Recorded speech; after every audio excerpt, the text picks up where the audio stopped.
Thank you. Please be seated.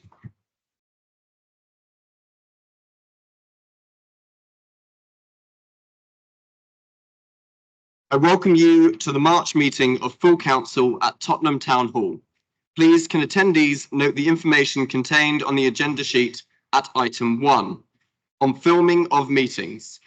To confirm that this meeting is being streamed live to the public and is available on the council website. This meeting is also being recorded by the council for subsequent broadcast via the council's internet site. Before starting the items, please can the Democratic Services Officer confirm with our sound and audio engineer that there are no issues with the streaming of this meeting so far and it is available to the public. Yeah, just to confirm we're live and streaming. Thank you very much. Agenda item 2, apologies for absence. Jessica. Thank you, Mr. Mayor. The following councillors have provided apologies. Councillor Isola Gosling, Councillor Da Costa, Councillor Chandwani, Councillor Jameson, Councillor Holly, Harrison Mullane, and apologies for lateness from Councillor Ibrahim. Thank you. Agenda item 3, admission for late business. Late items for urgent business, Director. Thank you, Mr. Mayor. I'm asking you to agree the admission of the following late items of business that couldn't be available earlier and need to be dealt with at this meeting. Item 5, minutes of the Budget Full Council meeting held on the 4th of March 2024. These were late because the agenda publication was 2 days after the meeting and there was a need to finalise the minutes, which we need to agree and sign at this meeting. Item 9, there are reports from Cabinet, Overview and Scrutiny and Standards Committees. The reason for lateness was firstly due to the Cabinet meeting taking place after the publication of papers. There was a need for Cabinet to agree the community safety strategy as a policy framework document for adoption by full council. The annual report from Scrutiny was delayed to allow finalisation and information to be included from recent meetings. And the Standards Committee met only 1 day before the publication of full council papers. There was a need to allow finalisation of the report that includes the member allowance scheme for 24-25 and which needs to be agreed by full council before the 31st of March. The report also contains changes to council standing orders and the full council protocol for adoption in this municipal year and implementation at the close of the annual meeting in May. Also, item 13, questions and written answers. The reason for lateness is that notice of questions is not requested until 8 clear days before the meeting, following which the matters raised have to be researched and replies prepared to be given at the meeting.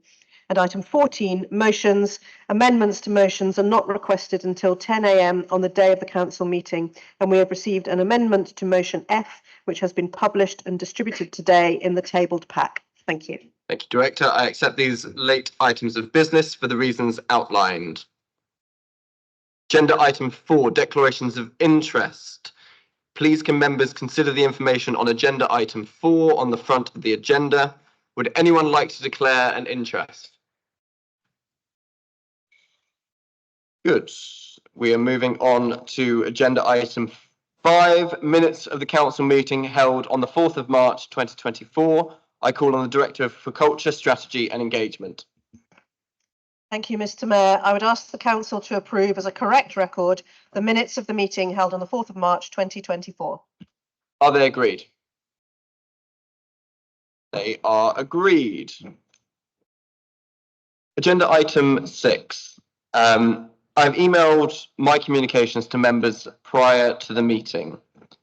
Since the last ordinary council meeting in November, we have had the sad loss of a former mayor, dear friend, and community colleague, Stephen Mann. Our sincere condolences to Stephen's family and wife, former mayor, Jennifer Mann, who is watching the meeting online and is a great friend of the council. I now invite Councillor Pere Ahmet, Leader of the Council, and Councillor Adam Jogi, Cabinet Member for Community Safety and Cohesion, to say a few words in memory of Stephen. Leader.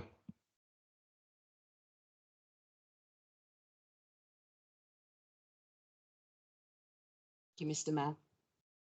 Tonight I want to pay tribute to Stephen Mann, ex-councillor, Mayor of Haringey, lifelong trade unionist, husband, father, grandfather and friend to so many.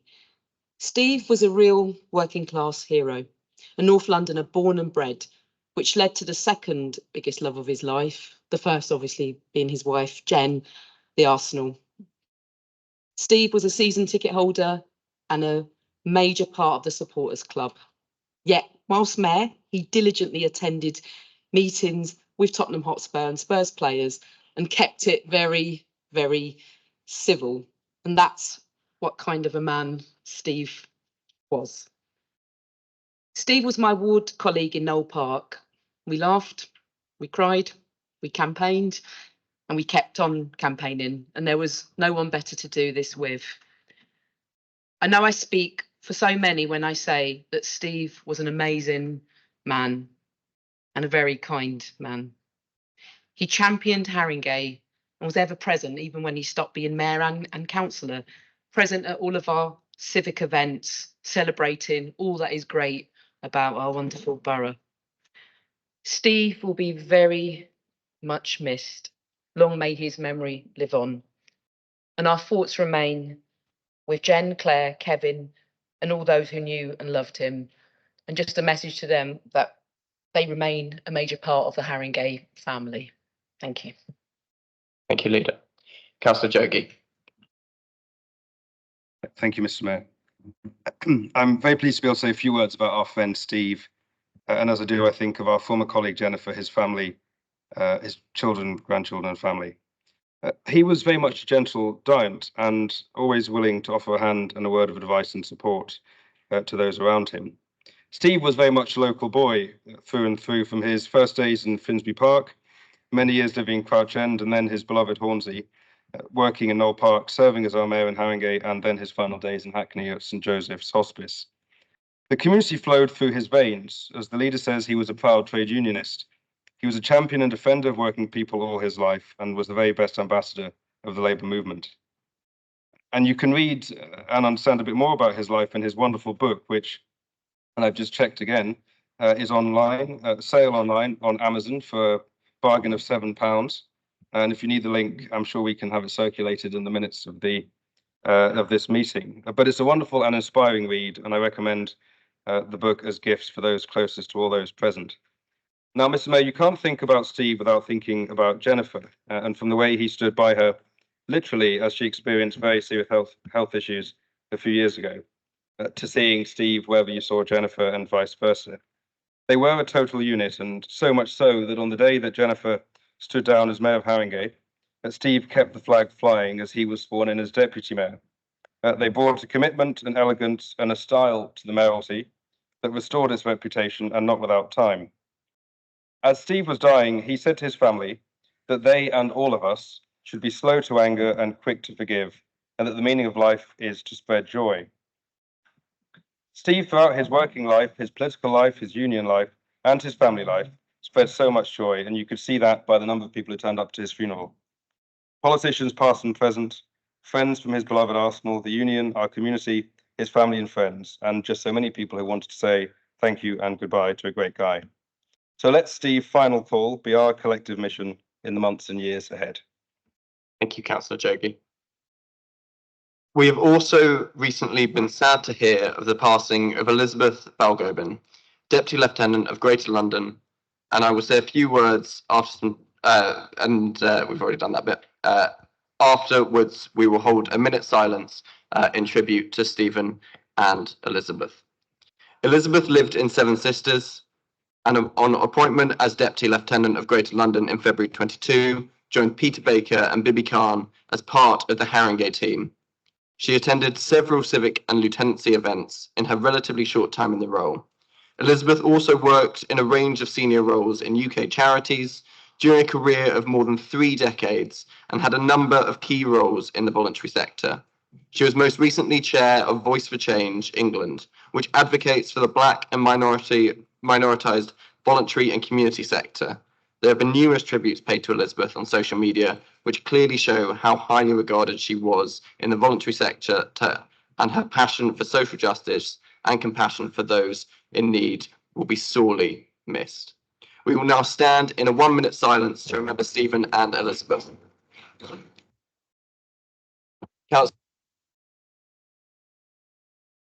I need to speak to you.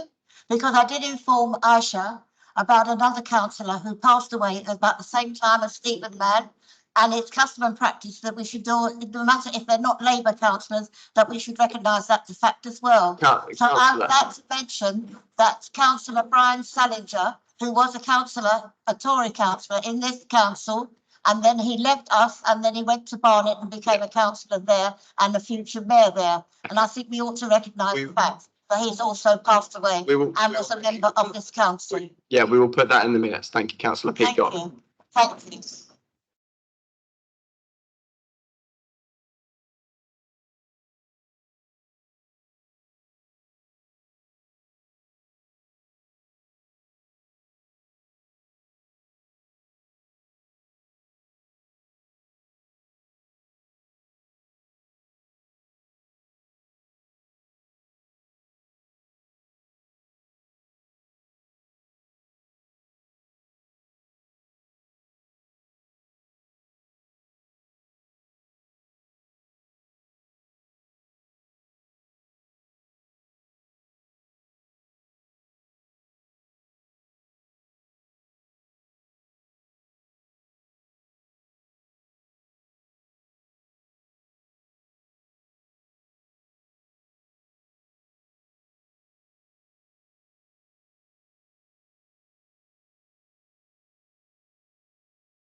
Thank you, councillors. Members of the public. Item 7, I call on the Director of Culture, Strategy and Engagement. Thank you, Mr. Mayor. This is a report of the Chief Executive which seeks the Council's agreement to designate the statutory role of Section 151 officer to Josephine Lysight for the period commencing 1st of April to the 26th of May 2024. This is to cover the intervening period from John Waller's leaving the Council on the 31st of March until Taryn Eves takes up this designation and Director of Finance post on the 27th of May. Thank you. Thank you, Chief Whip. Thank you, Mr. Mayor. I move that the recommendations be agreed. Is that agreed? The Council calendar of meetings for 2024-25 is listed as part of this item and will go forward to the May annual Council meeting as there is a need for further consultation on the final committee dates with political groups and to limit any committee membership clashes. Right. Agenda item 8 to receive the report of the Monitoring Officer and Head Legal Services. Monitoring Officer. Thank you, Mr. Mayor. I have no matters to report.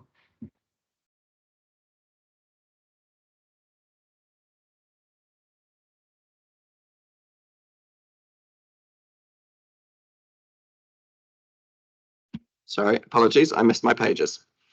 Agenda item 9. We have four reports to consider as part of this item. A report from Audit Committee, the Cabinet, Overview and Scrutiny, and a report from the Standards Committee.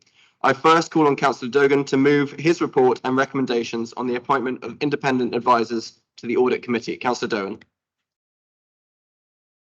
Okay. Thank you, Mr. Mayor. The full council received a paper on 27th of March 2023, setting out the need of the composition of an audit committee and subsequently agreed its membership and its term of reference, which includes 2 non-voting independent advisors.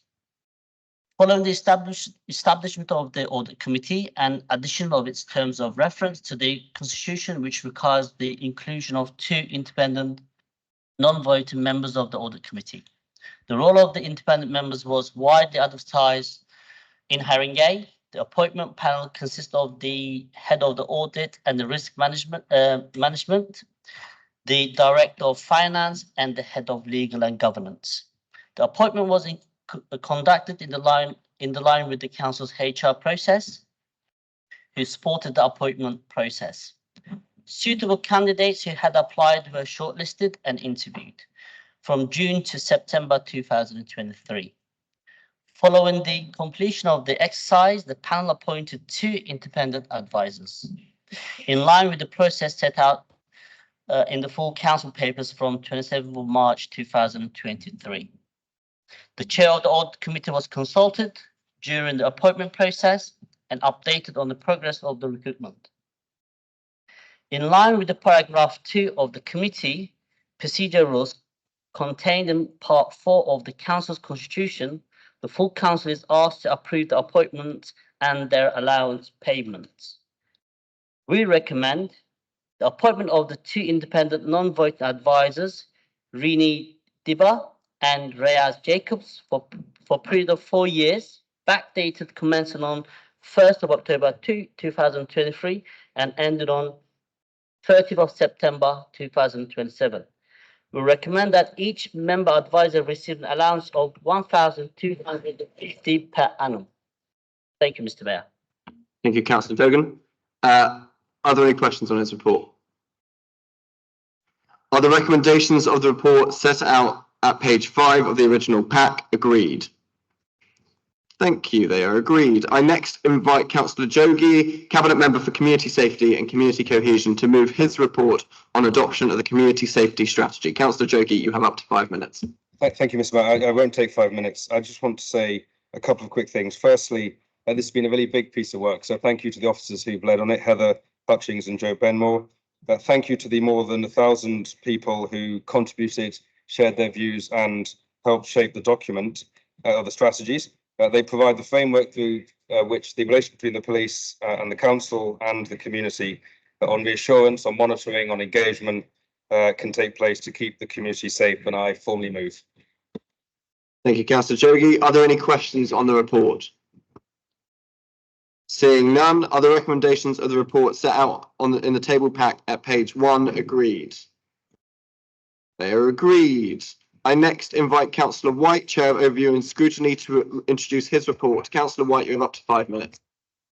Thank you, Mr. Mayor. I'm delighted to introduce this report, which gives members an opportunity to take note of the work that the Overview and Scrutiny Committee and the scrutiny panels have been doing over the last year. So the information about the work is detailed in the report, so I won't go through that.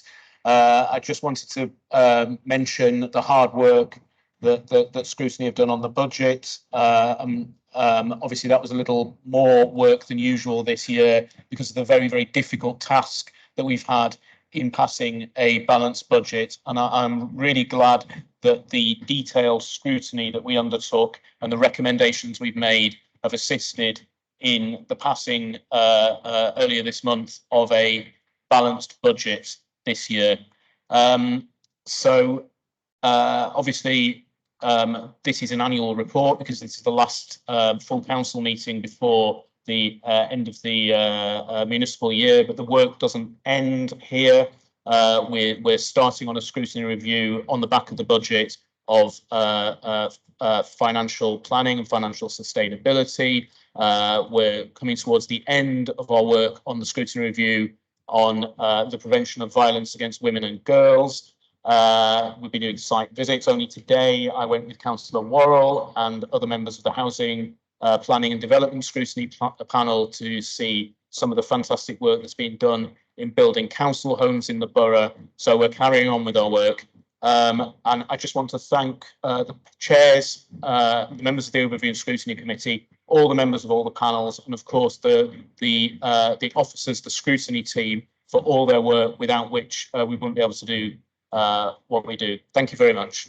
Thank you, Councillor White. Can we please receive the report in the table pack for noting?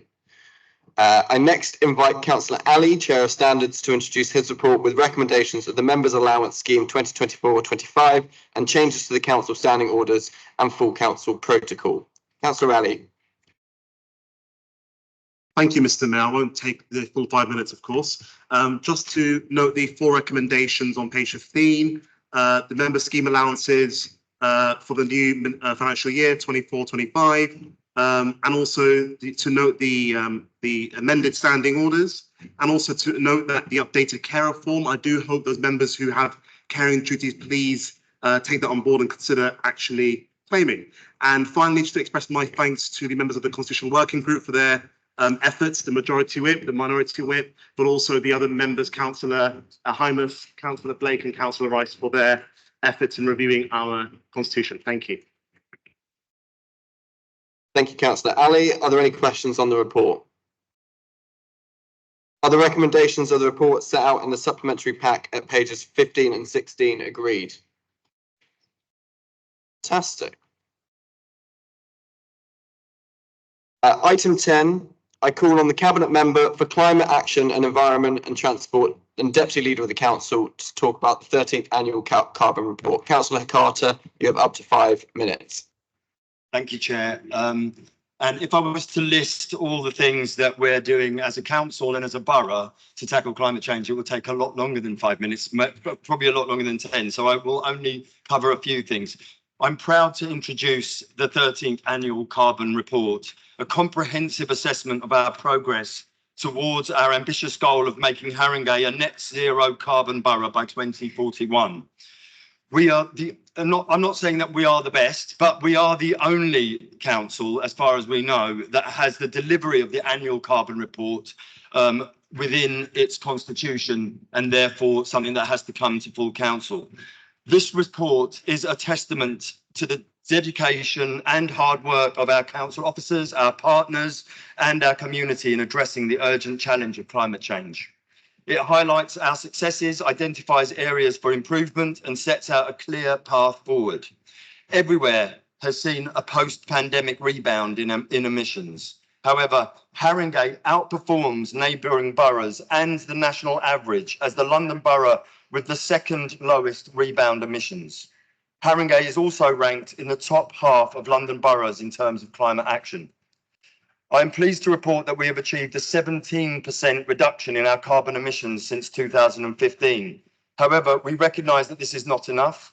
To reach our 2041 target, we must accelerate our efforts across all sectors. The council has led by example, reducing our own corporate emissions by an impressive 70% since 2014. We've invested in energy efficiency measures, low carbon technologies, and sustainable transport solutions.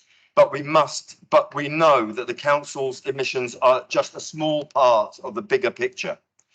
Our focus must be on supporting our residents, businesses, and communities to reduce their carbon footprints. We have made progress in areas such as housing, transport, and energy, but there is still much work to be done. We're proud to announce the launch of the Haringey Climate Partnership, a collaborative body that brings together residents, campaigners, and the council to accelerate change and amplify our ambition. Together, we will review and redraft our climate action plan, ensuring that it reflects the needs and aspirations of our community. As we look to the future, we must build on the momentum. We must engage, empower, and enable our residents to be part of the solution. We must work collaboratively across the council with our partners and with the community. The 13th Annual Carbon Report is not just a document, it's a call to action. It reminds us of the scale and urgency of the challenge we face, but also the power we have to make a difference, especially when we work together. Together, we can create a greener, fairer, and more sustainable Haringey for generations to come. Thank you.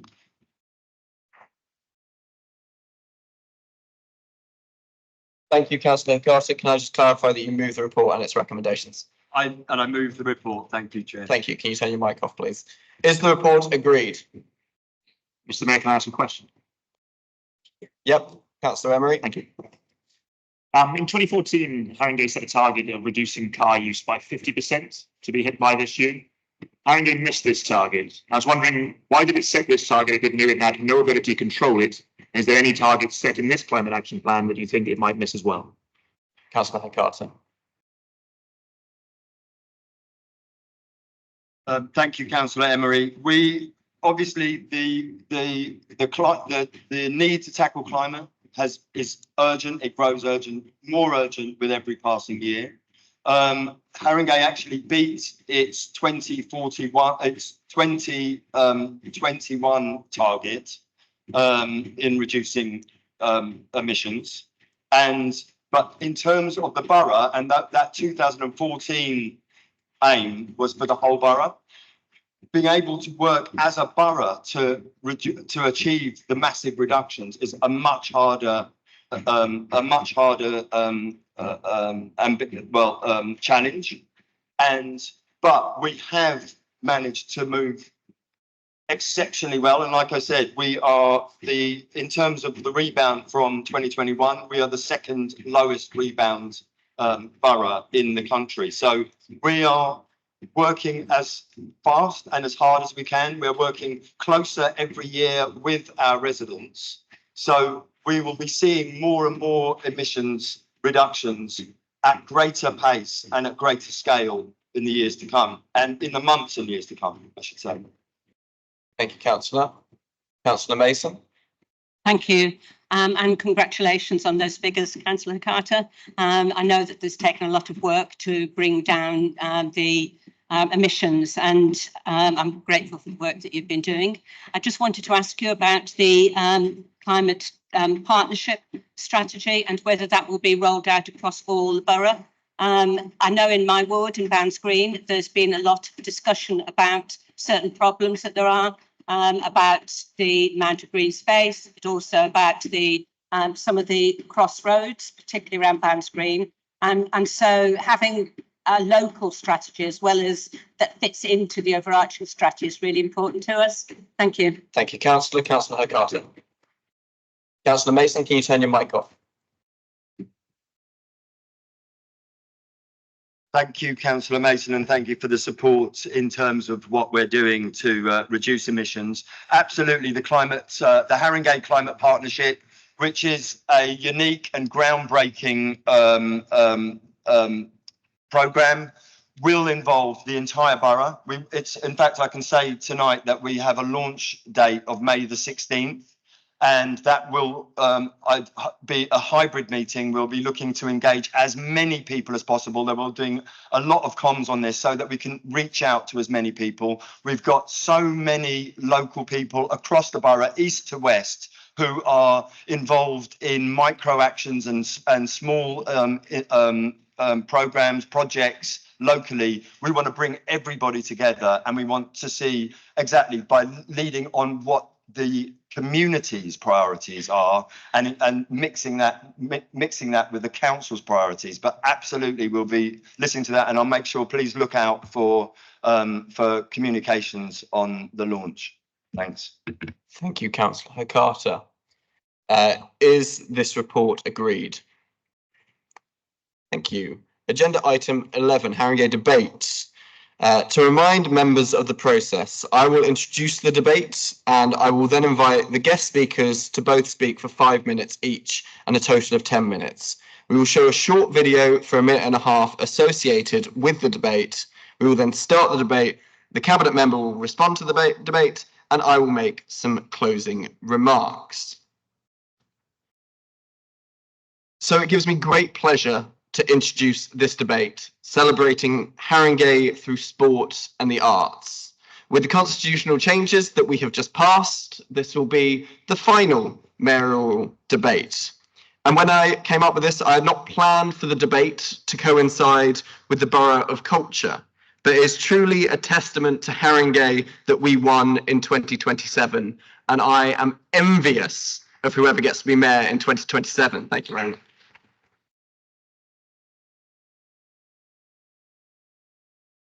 Well done to Councillor Ahmet, Councillor Arkell and the whole team involved for getting the bid through. I chose this debate because throughout my year as mayor, I have seen amazing performances, both on stage and on the pitch.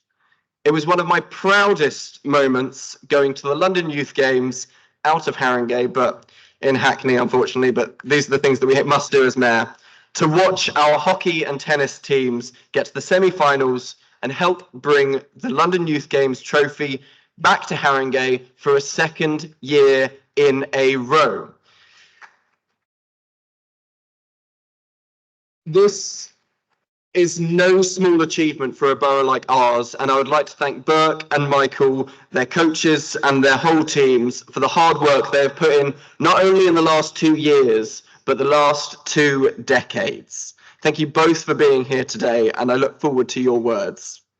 It was especially poignant for me, as I still have my Haringey London Youth Game top from when I competed 10 or 15 years ago. So, Burke, I hope that you've brought a more appropriately sized one for me to wear now. Along with the honour of representing Haringey at the London Youth Games, I also got to wear Haringey on my shirt, playing in the Haringey Young Musicians. Now, while my oboe playing skills might not be as up to scratch as my squash, to be able to pick an instrument from what seemed like an endless list at the age of 11 was quite the dream that Haringey gave me. I'm sure that we all appreciate Haringey Music Service and their presence at many of our events. I'm particularly looking forward to some of the concerts in the coming weeks. Thank you, Daniel, and all the music teachers who spend their time enriching young people's lives, and I'm sure we are all looking forward to what you have to say. I think some might query why I choose to highlight both sport and the arts in my debate. Some might see them as polar opposites, but to me, they are two sides of the same coin. In the same way that sports need creativity and confidence, the arts require discipline and training, skills that are required in all aspects of life. I certainly wouldn't have got through my PhD without taking myself away at times to play squash or sit at the piano. And I have no doubt, without the self-confidence I gained going on stage at the age of 16, I would not be able to stand up day after day giving speeches as mayor. To be sure of yourself, proud of what you have achieved, and be able to think outside the box is exactly the values of Haringey. So when the status quo goes against our beliefs, we rebel, like we did on Section 28, like we did standing up to the National Front, and having the first Black council leader in Europe. That is why we are the Rebel Borough, and that's why we are the Borough of Culture. To have a city-beating sports programme and a world-class music service is exactly why we are the Borough of Culture. Giving the opportunity to young people to perform and play enables them to develop skills, but also lead happy and healthy lives. I have benefited from them. I know that I wouldn't be mayor without them, and I hope the generations to come can benefit from them too. Now, for our external speakers, I welcome Bert Gravis, accompanied by Michael Omajudi, speaking about the importance of sport for young people and the Haringey athletics team. I also welcome Daniel Earley, head of Haringey Music Service. So, Burke, would you like to approach the microphone? You have 5 minutes, and then we will hand over to Daniel. There are timers up here. I'm not sure if you can see them from there, but that will give you an indication. I'll prompt you whenever you're ready. Good evening, councillors. For me, it's a bit like Back to the Future. I seem to have been here forever. For Michael, it's pretty new. London Youth Games, biggest competition for youth in Europe. 33 boroughs compete. I came into it in 95. Trust was set up in 94. And we entered 6 teams and we came 31st. I was quite lucky we didn't come bottom. And my view is always that we build from foundation upwards. I'm not here to win trophies just for the sake of it and say, aren't we wonderful? We have to have a foundation. Without a foundation, you haven't got a future, certainly in sport, and I think that goes generally in life. And then to fast forward, in 2013, we hit the top 10. And it was just amazing. And Michael used to say to me, can we win this competition? My answer always is, never say never. And then in 2019, we came second. And I mean, we went ballistic. We were happy. And the way we work with the youngsters is that we don't have many clubs. We're not going to clubs where the kids are already competing. We have to sport develop the program. And we do that from the foundation. And it's simple sports, good old-fashioned development. And over the years, that's what we've applied. And where we've got the clubs, we help them find funding, help their coaches, and just support them. Now, where we don't, we work with the clubs, satellite clubs. And the schools are fantastic. They've got their own issues, so we know they need funding and we write the bids. And Tottenham Grammar School have been amazing. So from there, when we came second, the pandemic hit and it really hurt. Then in last year, we won it. Now, Michael, I wasn't in the final. I don't go to the competitions. There's my eyes and voice. He speaks for me. If he makes a mess, I take the can. We've won it. This year, we won back to back. Now, what's happened is with the London boroughs, Only 5 boroughs had ever won the competition up until then. We became the 6th. Only 3 boroughs had ever won it more than once. We're one of them. A lot of the boroughs, like inner city London boroughs, didn't think they had a chance. They're now back into the games because they see we can do it. Haringey has done it. So Haringey is now showing and bringing other boroughs back. And all of them now already paid their subscription early. They're back in the games. So that's what Haringey youngsters have achieved. Now, the problem for us is that we're not very good at shouting from the rooftops how bloody good we are. You know, we've got this culture award has come through. I saw Merton on television saying that they were the borough for sport. Don't want to worry them, but we've been the borough for sport for years. It's just we're not good at telling people. And also last year, some of our teams met you guys. This year, Islington came 16th and celebrated in the town hall. Bromley came 6th and they're still hurting. And they celebrated. What did we do in Haringey? The mayor will tell you nothing. Now, I'm going to leave it to Michael to finish off about what he hears and sees from the youngsters and parents. And the bottom line is, that's where it starts. We have no future without Michael in sport. I'm not the future. I'm well past that. I'm the present. He will be here in the next few years. The mayor was saying 2 decades. I've actually been involved in 26 years in the youth games. So we are right at the top. So Michael, how do the parents review it? So the parents really like how we engage the kids. They really like how we get their kids active and take them to different parts of London. Because some of the kids in Haringey don't even leave this borough. So to see them compete and win trophies and then obviously show that Haringey is a great borough, that puts a smile on my face, Bert's face, and everyone involved in Haringey. Thank you very much. I think just to end, you guys are really lucky. You've got some fantastic youngsters out there. The Haringey youngsters are brilliant. When you hear about the issues, it's only a small minority. The 99% are fantastic. They have given me, if I passed away tomorrow, I'd close my eyes with memories I would never forget. And they deserve all the support you can give them.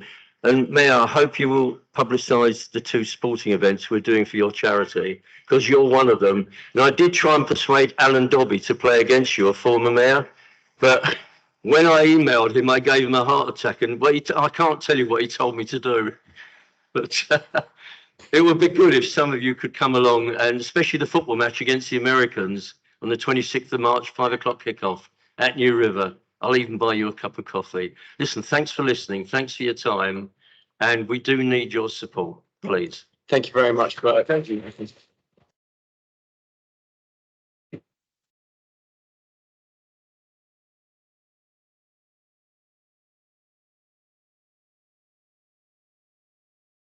Daniel, whenever you're ready. Thank you. Can I just echo that we do have amazing young people in the borough. The foundation of extracurricular activities is indeed the curriculum in schools, and which applies to all children. And it starts with broad and balanced, and it ends in the foundation subject that music is for all of our children, and it should be taught in a rigorous way like other subjects. Music is truly unique. Think about the role music plays in your life, maybe your favourite film, at a wedding, a cultural event. And because music is so unique, it's supported in a unique way, and that's through music hubs. And music hubs are a collection of organisations that work together in a joined up way to provide music opportunities for young people. And I'm really proud to say that in this period, Haringey Music Services worked with 100% of our schools and settings in the borough. So the importance of extracurricular activities, I'm sure many of you know them, not just as a shop window for a school or for a setting or indeed for a borough, but as really life-changing opportunities, as Mr. Mayor has outlined. Improved social, mental and physical health, helping students, or in the case of Haringey young musicians develop problem-solving skills, technical challenges, having to plan their practice time. Research suggests an improved level of academic performance, and I would suggest that this is down to the depth of study.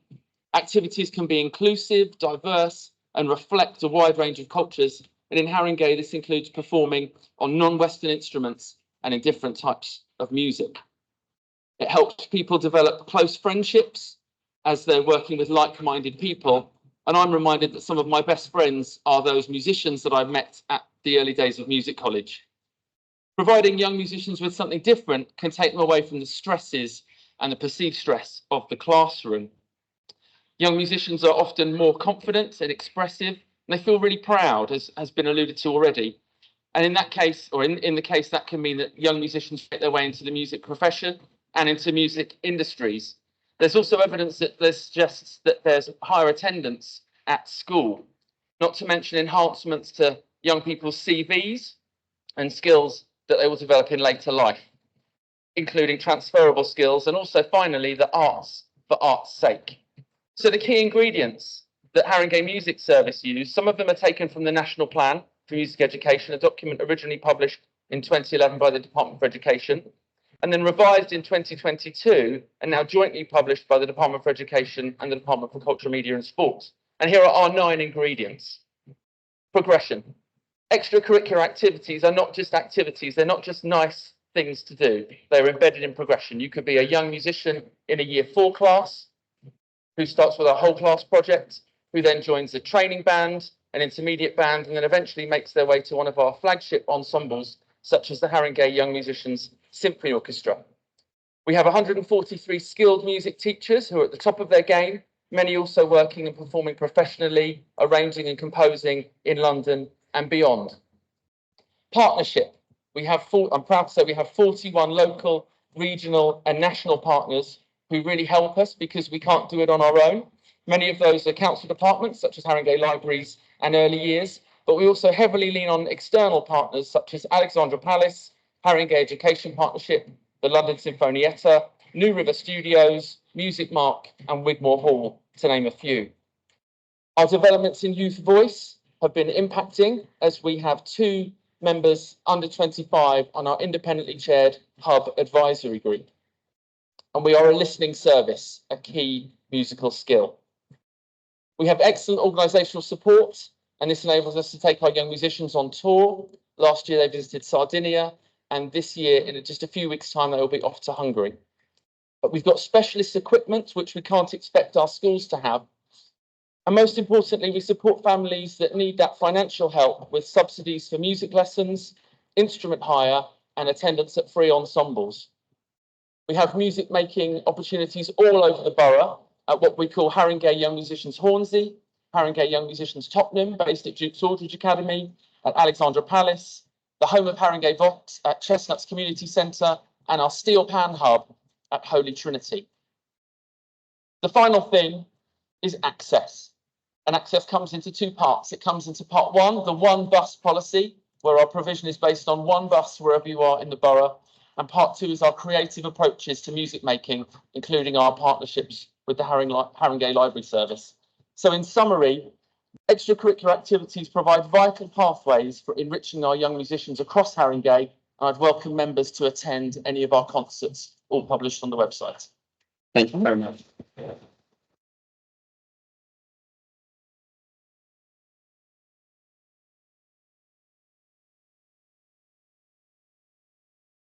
Please.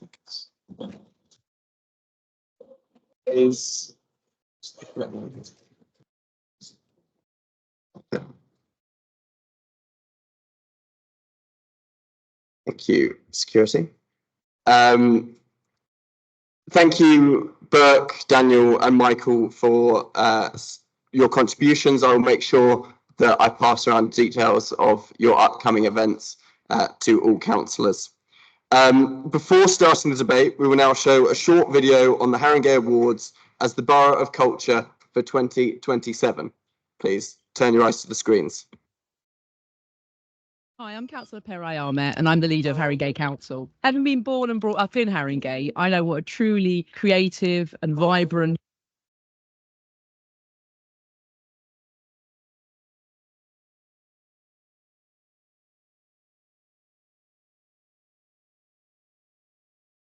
As chair of the meeting, I call on the person causing disturbance and interrupting the proceedings to cease.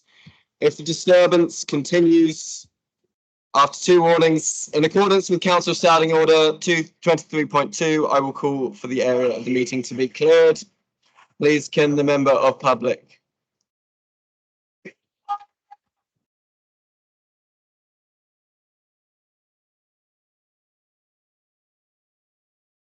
I think we can continue with the video. Hi, I'm Councillor Peri Ahmed and I'm the leader of Haringey Council. Having been born and brought up in Haringey, I know what a truly... This is a final warning. Security, can you please remove the members of public interrupting the proceedings?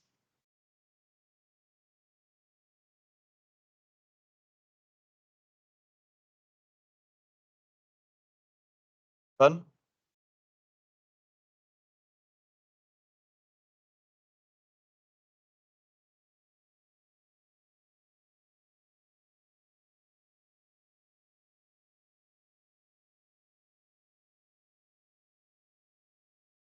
Continue the video. Hi, I'm Councillor Peri Ahmed and I'm the leader of Haringey Council. Having been born and brought up in Haringey, I know what a truly creative... We will adjourn for 5 minutes. Councillors, can you please remain in your seats?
We will now start the debate. Members have up to 3 minutes to make their contributions. Councillor Ahmet, if you would like to kick things off.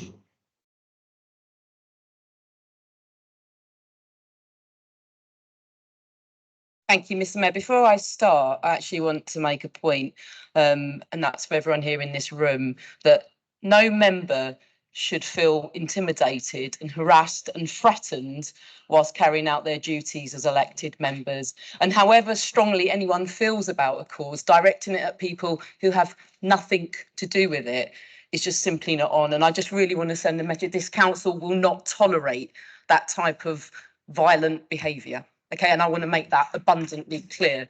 Okay.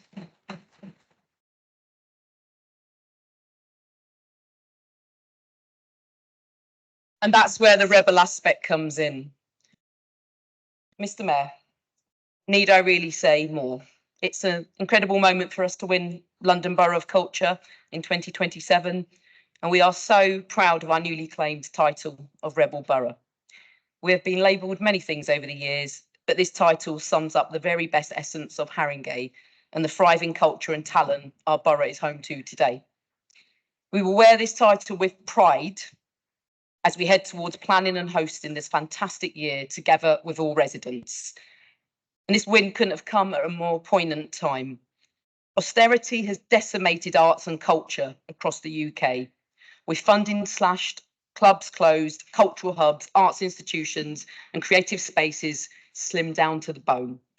The Tories callously labelling arts degrees as dead-end courses and vilifying those who want to aspire and grow their talents, passions and creativity. Culture and creativity have always played a core part in all of our communities. Growing up in Haringey, I was lucky to experience the brilliance, energy and talent that has been emerging from our borough, from Bernie Grant's Art Centre, Ali Pali, Tottenham Hotspur, Jackson's Lane, the list goes on and on. This win allows us to showcase this and ensure that everyone of all ages and backgrounds can access activities and opportunities and play a part in this fantastic year. This vital £1.3 million specifically for funding a year of events in 2027 will allow us to do exactly that at a time when people's pockets are squeezed and our budgets are under pressure. And we must say thank you to our Labour Mayor, Sadiq Khan, and the GLA for making this possible, recognising our talent and giving us this opportunity to show London and the world our rebel side. I'm incredibly grateful for the work our culture team, our new assistant directors, Kevin Farp and Yamin Chowdhury, Director Jess Crow, and of course our fantastic cabinet lead, Emily Arkell, who have steered us towards this success and firmly put us on the map as a borough to be reckoned with. And I think they've left after the disruption, but I wanted to say it was great to hear from Bert Bravis from our London Youth Games team, who has led our young people to victory for 2 consecutive years. And we are all rooting for them to reclaim the title this year. No pressure on them at all.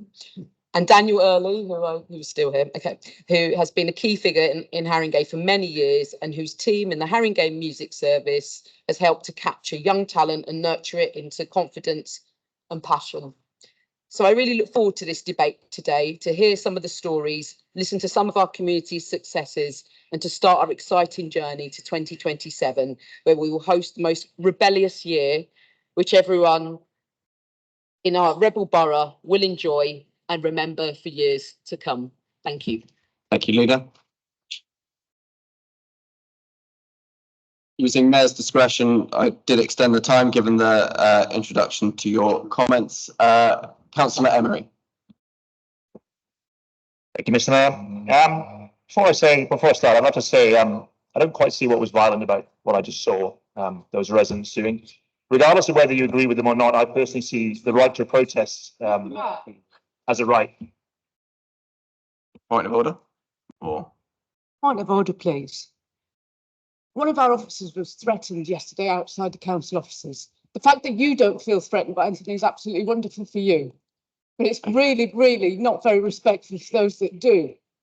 And it maybe have to put up with more than you do, okay? So I'd like you to apologise, please.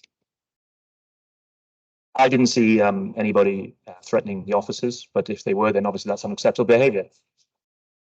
Again, I'm not sure if that's what you were referring to and referred to that. Okay. Given the themes of everything that's gone on, let's please get back to the debate and celebrate Haringey rather than divide it. We can reset the time, and Councillor Emery, you can begin from your. Thank you, Mr. Mayor. Our part of London has creativity bursting out of it, especially Highgate, the place where I represent. For starters, just look at the people who've chosen it to make it their homes. Whether that's director Christopher Nolan, singer Liam Gallagher, or Graham Chapman and Terry Jones of Monty Python fame. More than that, though, is the thriving scene that exists on the ground. Jackson's Lane Arts Centre is coming up to its 50th anniversary, an absolute innovator that's a perfect place to capture emerging talent. The centre was also one of the groups that was heavily campaigned against the plan to widen the A1.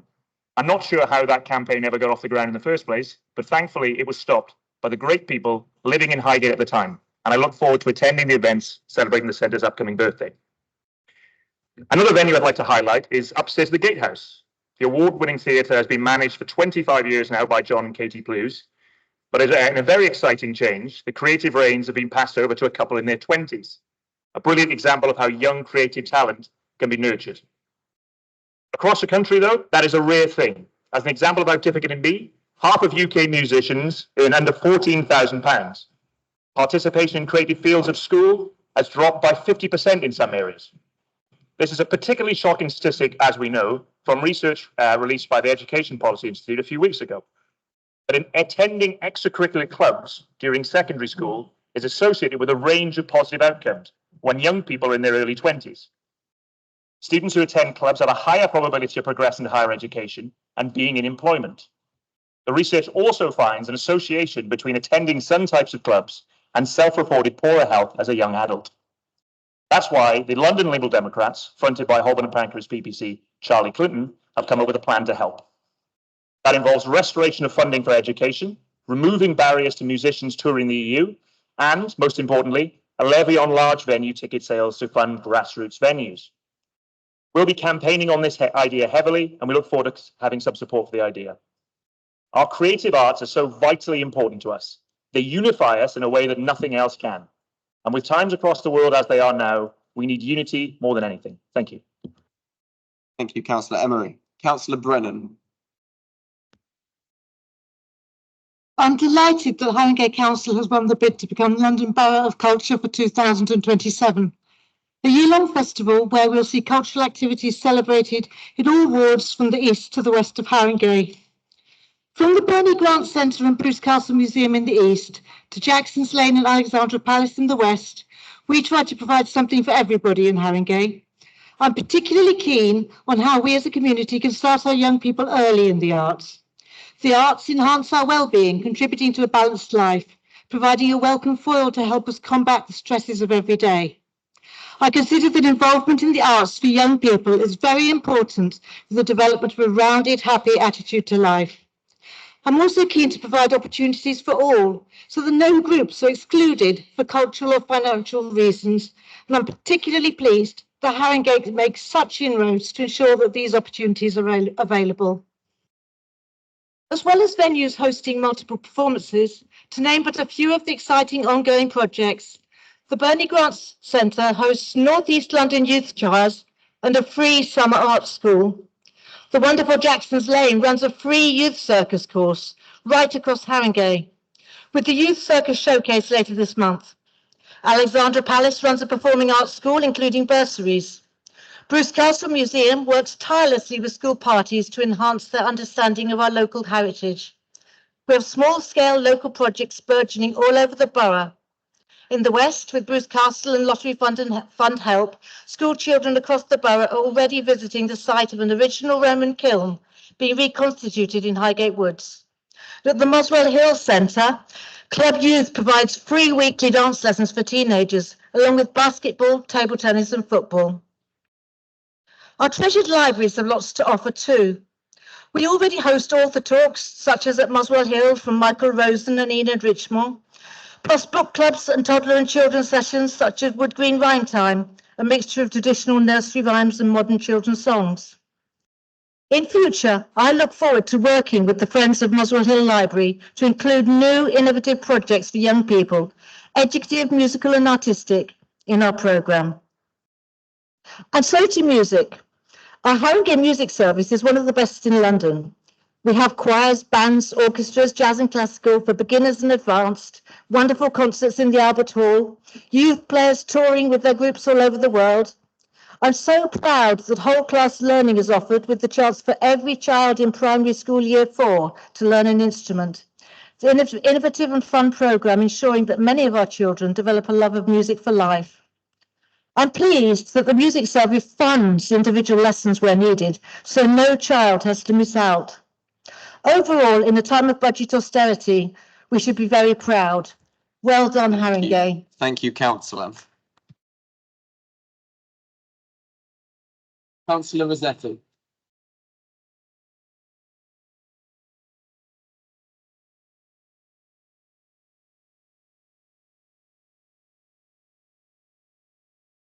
Thank you, Mr. Mayor. We do not get very often to celebrate the importance of sports and arts, so this debate is very welcome and reminds us all how important both are for our development as human beings, residents and citizens. I would like to congratulate all those who have made possible the recent London Borough Culture Award and hope that together to showcase Haringey diversity, its cultural and rebellious side, this will finally prompt Haringey Council to formulate a cultural strategy for the borough that will create a plan for years to come, long after 2027. Arts and culture means different things to each of us. For those in Alexandra Park that contact me, it often also means asking why our architectural heritage is not preserved from massive overdevelopments, and asking that access to libraries, sometimes the first place we come across culture, is preserved. They are also asking access to sports and exercise be available and free, whether it's tennis courts or exercising in local parks or walking on the pavement or working, as in the case of leisure centres. Therefore, I would like to take this opportunity to ask for your help in helping our residents to fulfil their potential and achieve their maximum benefit from the cultural and sports provisions in the borough that the borough can offer. While I appreciate the planning enforcement is discretionary, I would ask that we are committed to preserve our cultural heritage and enforce breaches related to modern materials, raised or built, that are out of characters in our conservation areas. I would like to ask that library services are not reduced and continue to provide the same level of access to books, music and community events. I would ask that tennis court access are kept free and parks and pavement accessible, minimizing the damage and impact from overbearing events and pavement parking. While big events are important to put Haringey on the map, and I'm sure that this award will help, we should not forget that culture and sport can also be found in small habits on our daily lives, those that make the fabric on who we are, like walking freely and be able to see a beautiful Edwardian building rather than stumbling across a car, exercise in a tennis court, or pop in the local library to check on a new title or book a piano session. Please, let's do not forget that this is culture too. Thank you. Thank you, Councillor. Councillor Abella.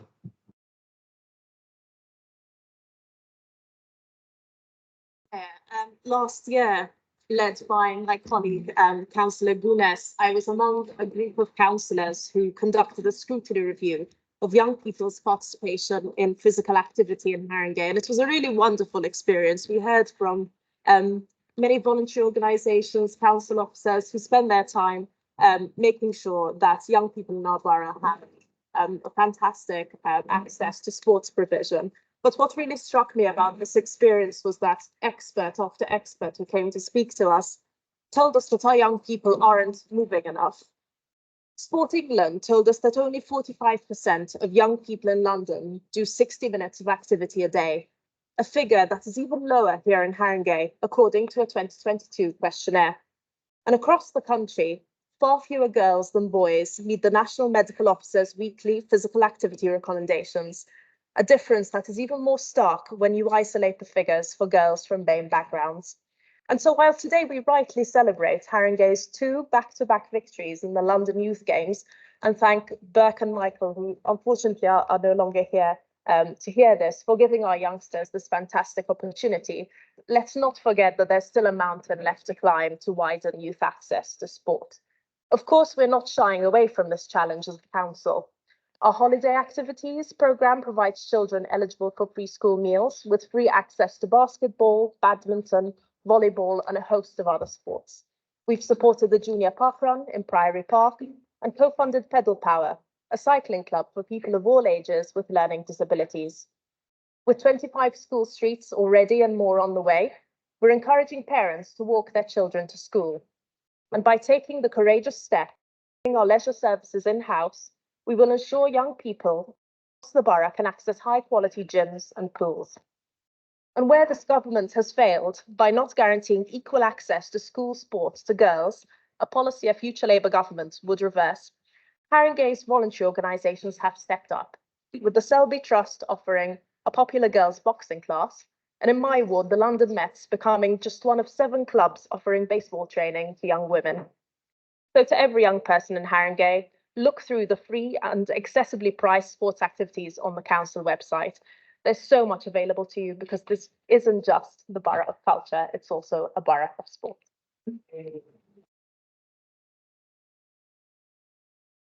Thank you, Councillor Abella. Councillor Collette. Thank you, Mr. Mayor. My congratulations to the officers and members involved in Haringey becoming Borough of Culture, the Rebel Borough. I like that. We have the largest number of creatives resident in one borough. We need to make sure that this is the case for the next generation. I'm delighted at the appointment of our culture and creativity ADs. We're in safe and innovative hands. A rounded and inclusive youth programme that reaches those hardest to engage, utilising as many community spaces as possible across the borough is important. The Library Lates model is an excellent example of how this can be achieved. Youth arts creates genuine and lasting links amongst our residents. Collaborative work allows young people to find common ground and develops genuine community cohesion.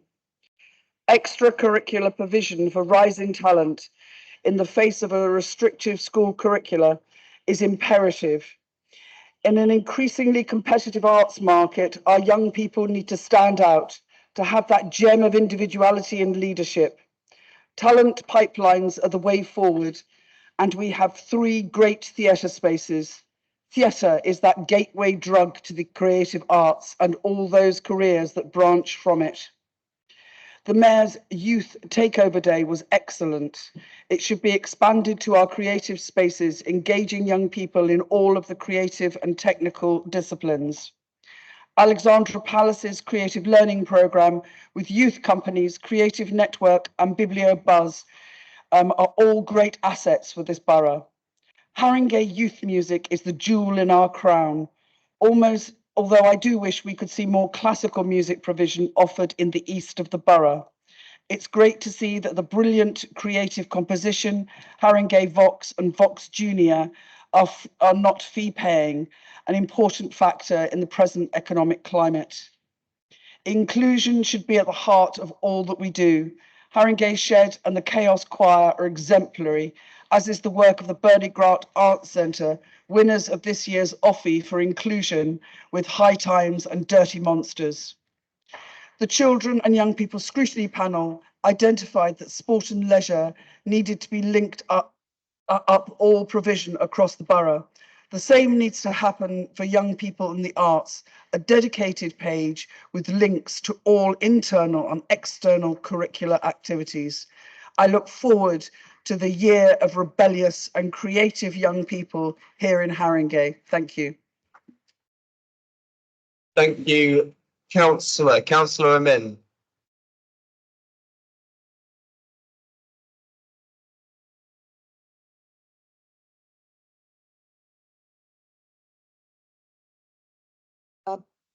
I thought I'd just take you back a little bit to nearly 4 years ago on the 23rd of March in 2020, when the first lockdown was introduced.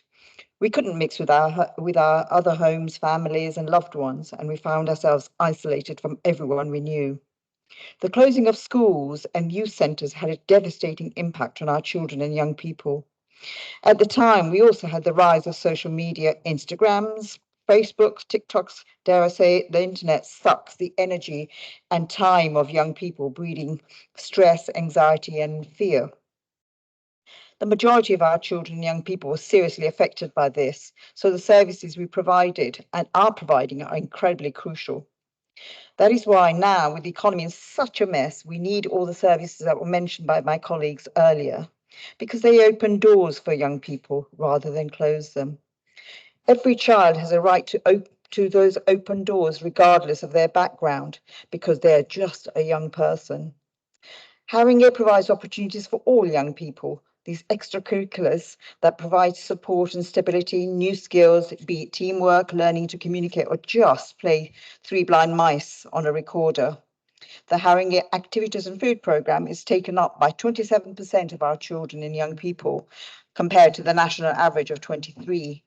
The programme has served 20,000 meals to hungry children and young people. And now, thanks to our London Labour Mayor, all our children in primary schools are receiving a free school meal every single day. The Haringey team, as you know, won the London Team Award, beating 36 teams. Alexandra Park football team is one of the most successful youth clubs in the country, fielding huge numbers of boys and girls teams and a SEND team. In my wonderful ward of Northumberland Park, we have the very wonderful Project 2020, who've been delivering lots of programs, including weekly fitness sessions, which attracts over 30 young people, many of whom do not participate in sporting activities in school. Project 2020 have received sponsorship from Gymbox and our estate services to invest in an outdoor gym, which will be completed very soon. In music, my daughters played for local orchestras and recorder groups and choirs growing up. I used to be the mother sitting there listening to Three Blind Mice being played regularly. It gave me and them a lot of pride in themselves. Our music service allows young people to learn beyond the classroom, to experience something different, and as do arts. We may not get the next Harry Kane, sorry, Arsenal supporters. But what we do get are young people who work together, succeed together, and sometimes, though it's hard, fail together.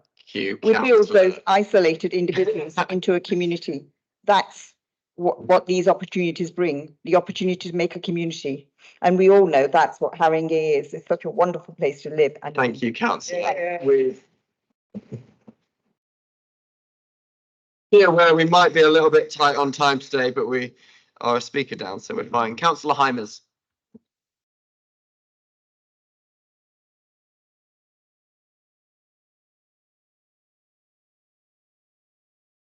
Shortly after I was elected in 2022, I knocked on every door on the soon-to-be renamed Larose Lane.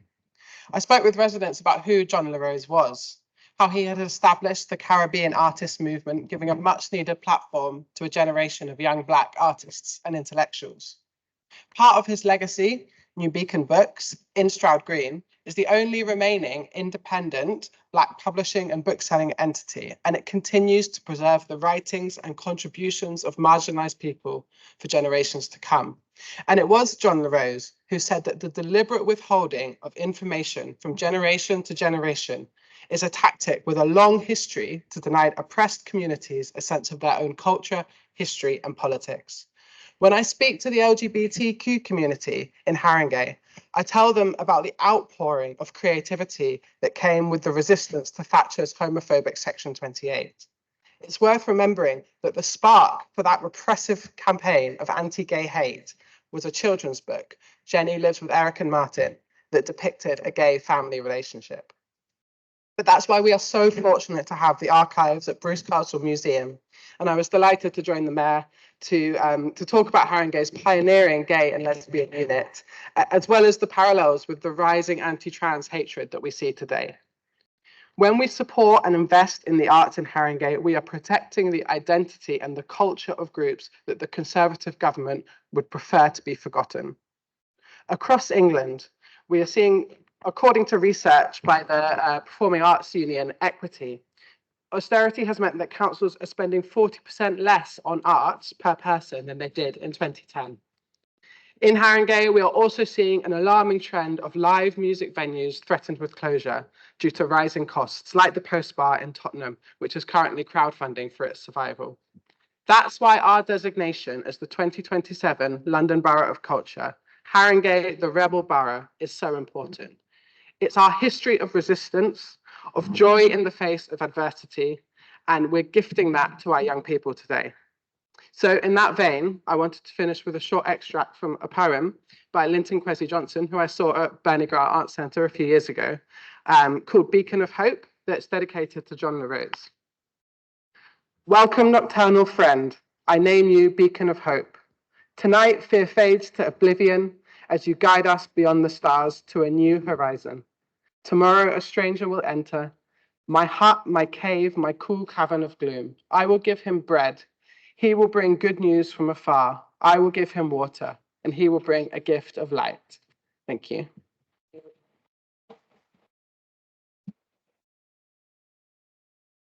Thank you, Councillor Hymas. That concludes the debate, and I call on the Cabinet Member for Culture, Communities and Leisure to close the debate. Thank you, Mr. Mayor. For too long, the importance of the arts, culture and creativity has been overlooked, especially in education.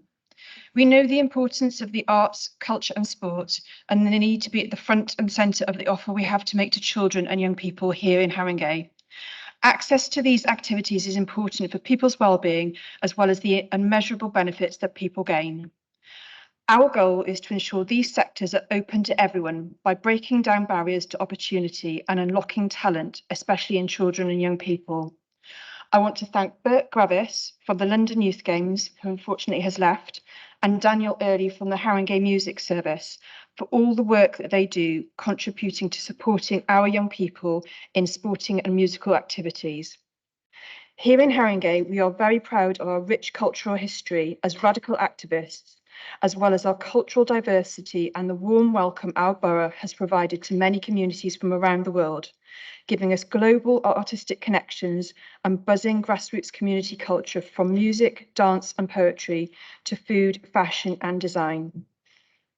We have big ambitions to put culture and creativity at the heart of everything we do as a council. And winning the title of London Borough of Culture very early on Monday morning as the Rebel Borough is a major step forward in making this a reality. We plan on bringing culture to every corner of our borough and are excited to demonstrate everything we have to offer on a massive stage. I'd like to thank everyone who has helped make our bid a success and look forward to delivering a year of arts, creativity, music, culture and much more. Alongside all of this exciting work, we are also insourcing our leisure services on the 2nd of October, a date that's etched on my mind. By bringing our leisure service back under democratically accountable control, we will provide services and classes that residents want and join up activities in leisure centres with programmes of activity in many of our Green Flag award-winning parks and green spaces across the borough. This is an opportunity for residents to participate in leisure and wellbeing and ensure all of the many cultural and leisure assets held within the public realm are celebrated by as wide and a diverse group of residents as possible. Thank you. Thank you, Councillor Arkell, and thank you for all the contributions from all sides, and thank you, Daniel, Burke and Michael. Burke and Michael have left. Daniel, you are welcome to stay for the rest of the meeting, but please do not feel obliged to. Moving on to agenda item 12, deputations and petitions. We have received a deputation from Jim Edwards requesting Haringey become a plant-based council. Jim Edwards is accompanied by Philippa Stock, Ruby Slay and Billy Nichols. Mr. Edwards, would you please come forward to the microphone? You have 5 minutes to make your representation. Timer is on the screen.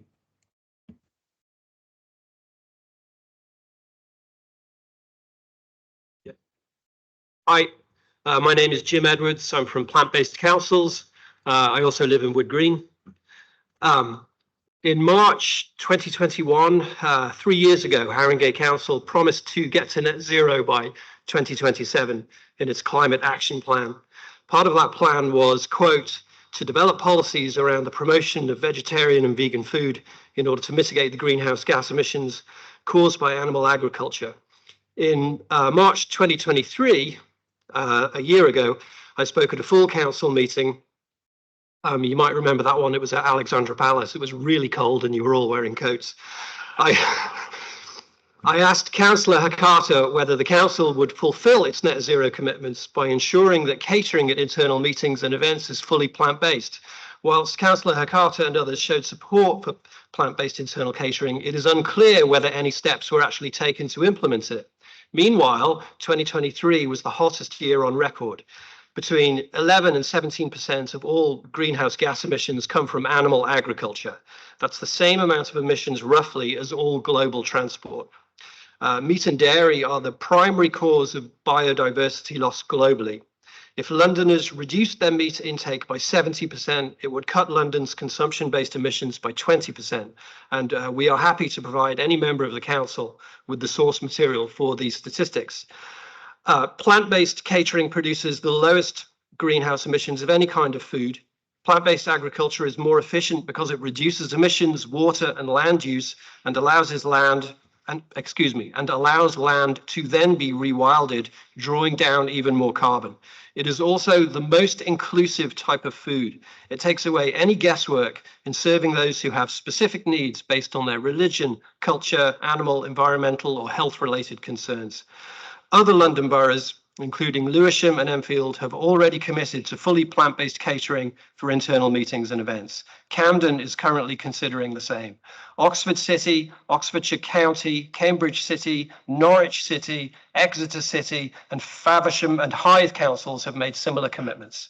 So we are asking Haringey to fulfil the commitment that you made in 2021 and commit to plant-based catering. Thank you.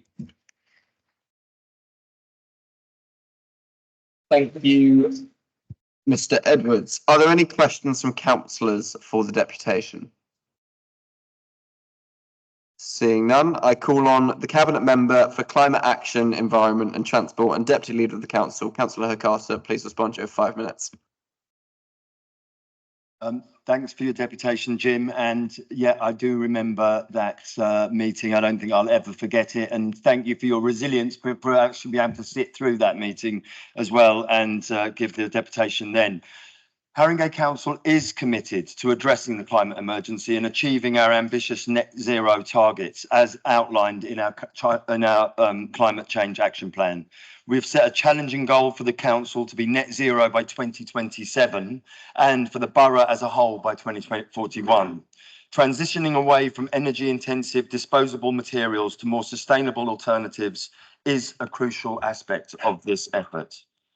We want to focus on reduction as part of a just transition. Our aim is to develop comprehensive guidance on sustainable food and drink for the council, emphasising the importance of reducing overall consumption and waste. In line with our commitment to sustainable food practices, Haringey Council has funded the Locale 3 Microgreens and Aquaponics course at Living Under One Sun, a community-led urban agriculture initiative. The project demonstrates our support for local sustainable food production and highlights the importance of community engagement in achieving our climate goals. By promoting locally grown, minimally processed foods, we can reduce the embedded carbon footprint associated with our food system.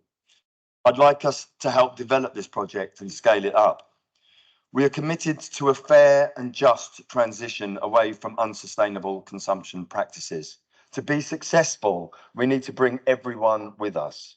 We need to be ambitious whilst also focusing on the achievable, which also delivers meaningful results. If we demand nobody takes a flight anywhere or that everyone stops driving, we will doom ourselves to failure. But if we show the benefits of swapping some journeys with sustainable choices, we have a better chance of success. There are some great local vegan caterers, and we have been using them at more and more council events. Attendees have been impressed with the impacts on their taste buds. From there, we are in a good position to persuade people to swap a few meat meals a week for plant-based ones. Reducing meat consumption, as you've mentioned, has been shown to have both environmental and health benefits. The UK's Climate Change Committee estimates that a 20% reduction in meat consumption could save around 7 megatons of carbon by 2050. Additionally, studies suggest that limiting meat consumption to 2 or 3 servings per week could prevent 45,000 deaths per year and save the NHS 1.2 billion, contributing to the reduction of health inequalities. After we met last year, Zena Brabazon, a cabinet member for schools, and I met with school plates and have been talking with schools, and they've been a lot of the Haringey schools have been providing plant-based menus as part of their meal provision, and we want to work with schools to increase that further. We firmly believe that climate justice and social justice are intrinsically linked. Our aim is to build a fairer, greener borough and accelerate progress towards a sustainable future. We welcome further discussions on how we can work together to achieve these goals and address any concerns or ideas you may have. And we're willing to work towards that ultimate aim. But I think it's really important that what we focus on is bringing everybody with us. And on such important behavioural change programmes, it's important that we look at reduction rather than complete elimination. Thanks. Thank you, Councillor Hagata. Thank you, Mr. Edwards, for your representation. You and your colleagues may return to your seats. You may stay for the remainder of the meeting, but please do not feel obliged to. Thank you very much. Agenda item 13, to answer questions, if any, in accordance with council rules and procedures number 9 and 10.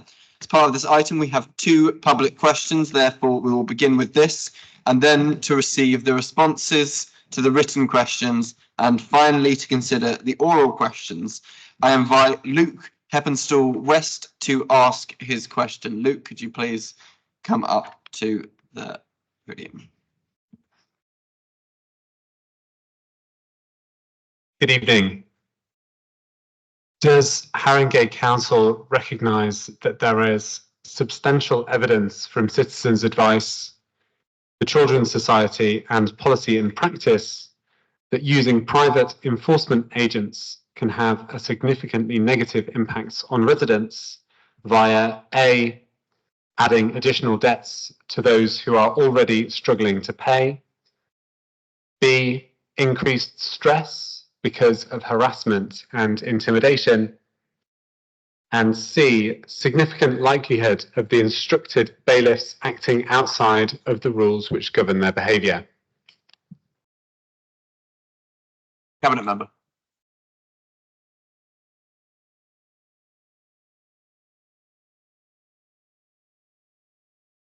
Thank you for your question.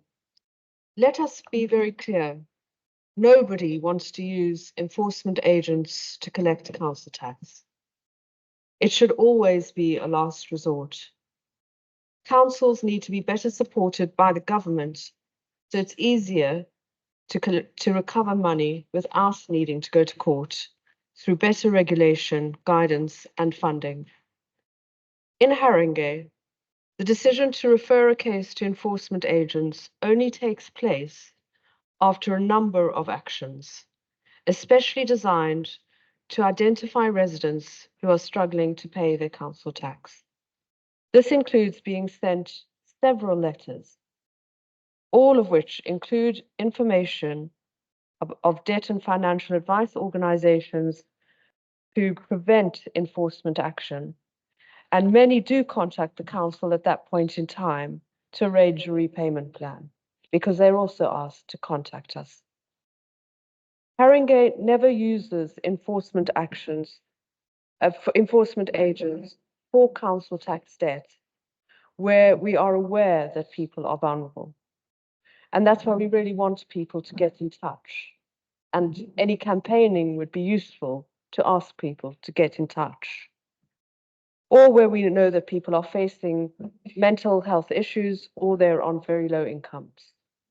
Haringey is one of the few councils that automatically gives council tax support to some of the people on low incomes on universal credit without them actually come and apply for it.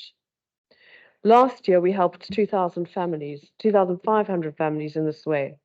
We are actively improving pensioner incomes, helping hundreds of residents to get pension credit. We offer help and support to anyone suffering financial hardship at any point.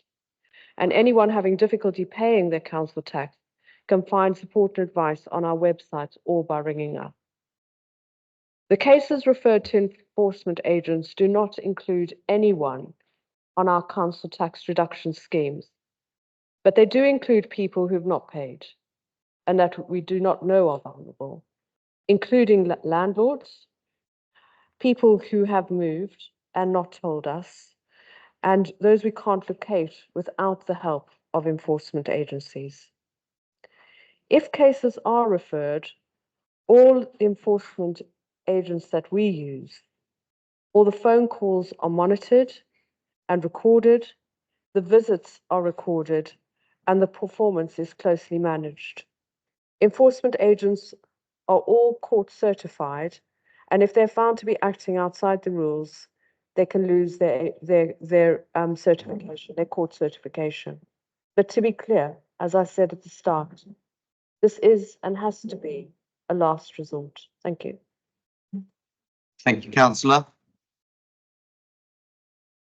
I invite Luke, please return to your seat. Ella Maybe to ask her question.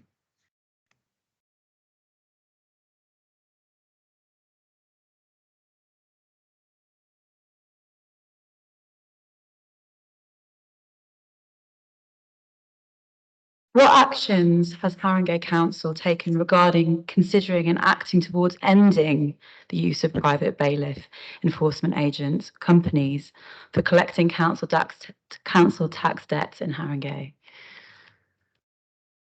Cabinet Member. Thank you, and thank you for the second question. Haringey Council recognises that many people are struggling to pay their council tax and their other bills. And we also recognise that council tax is a regressive policy. Our policies are designed to encourage residents who are struggling to pay to get in touch.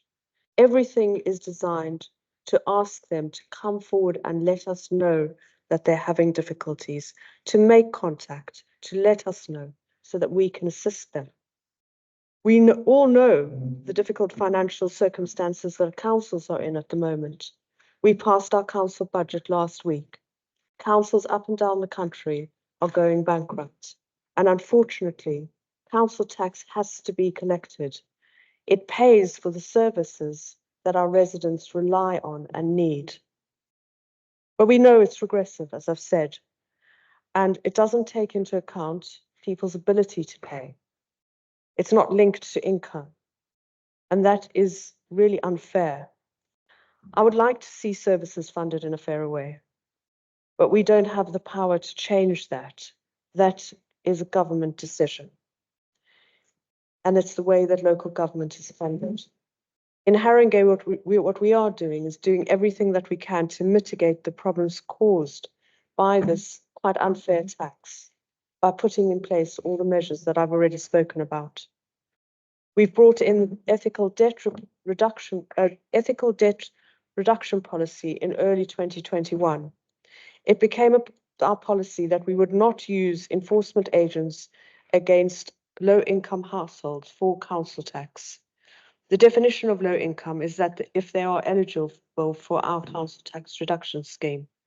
This is a means-tested definition and is the government's definition of low income. Since the policy came into force, I can confirm that nobody on CTRS has had enforcement action taken against them. And we offer help to residents through our Here to Help scheme, including financial support and advice. We also work closely with partner organisations so that, who offer independent advice on debt to our residents. But I've been asked this question specifically to me as a cabinet member for finance. And unfortunately, the position that we're in financially as our councils up and down the country is that we are underfunded and have to pass a balanced budget, and collecting council tax is really essential, and we have to use all methods to do so. Thank you. Thank you, Councillor.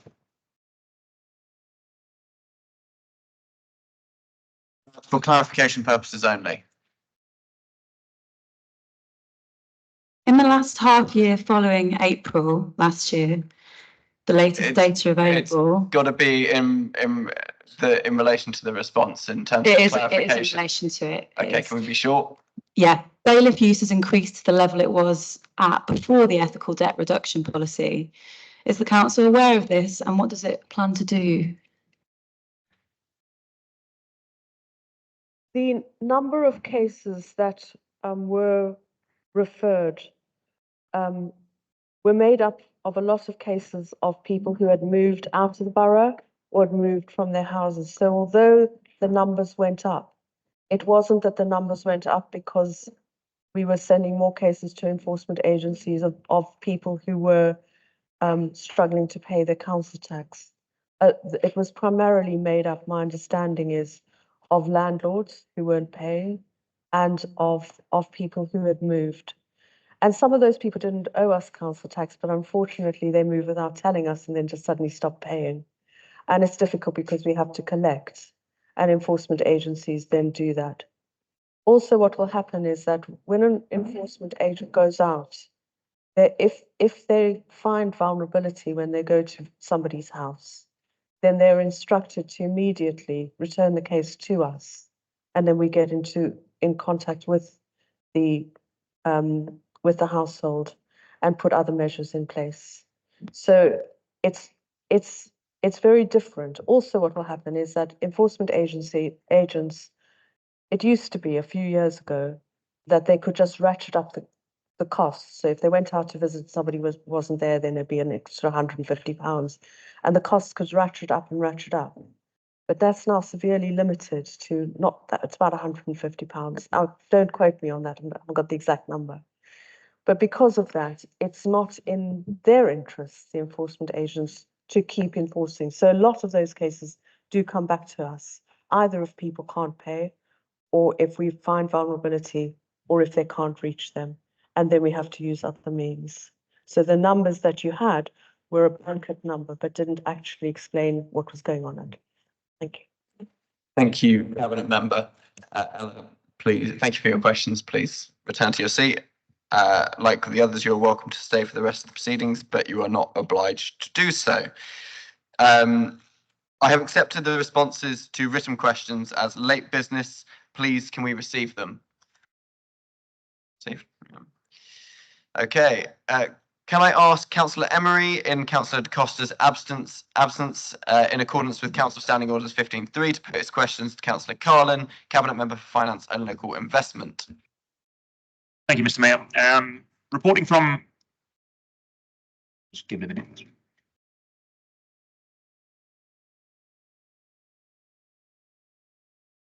Be all right. Reporting from Haringey Community Press has found that the council is relying on more and more agency staff, with an increase of 12% between 2021 and 2022, meaning more a third of the workers are on temporary contracts. Would you not agree that this is over-reliance on agency workers, which the cabinet member has admitted previously is worse than the comparable councils, is a huge waste of taxpayers' money?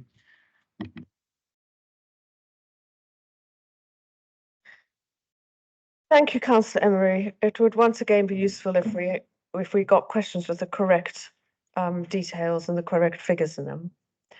As recently reported to the General Purposes Committee, the proportion of the workforce who are agency workers based on full-time equivalent numbers has been within the range of 12.9% to 16.9% between March and December 2023. The latest data shows that it was 14.2% in January 2024. This is significantly lower than more than a third. Indeed, it's less than half of that. It's now comparable, I'm pleased to say, to the London Council's benchmarking median from 2022-23 because we've improved our position over the course of the year. However, I do still want to reduce agency spend and reduce agency numbers. And my report to Cabinet in October 2023 presented a detailed list of actions that the Council is taking. I accept we've got to go further in reducing agency numbers, and the Chief Executive has recently written to directors to require a detailed review of all agency workers who've been with the Council for more than a year. These actions taken together will reduce agency spend still further. Our focus is on long-term and higher cost agency workers, as I further accept it's likely to be more appropriate to engage these workers as direct employees where it's possible to do so.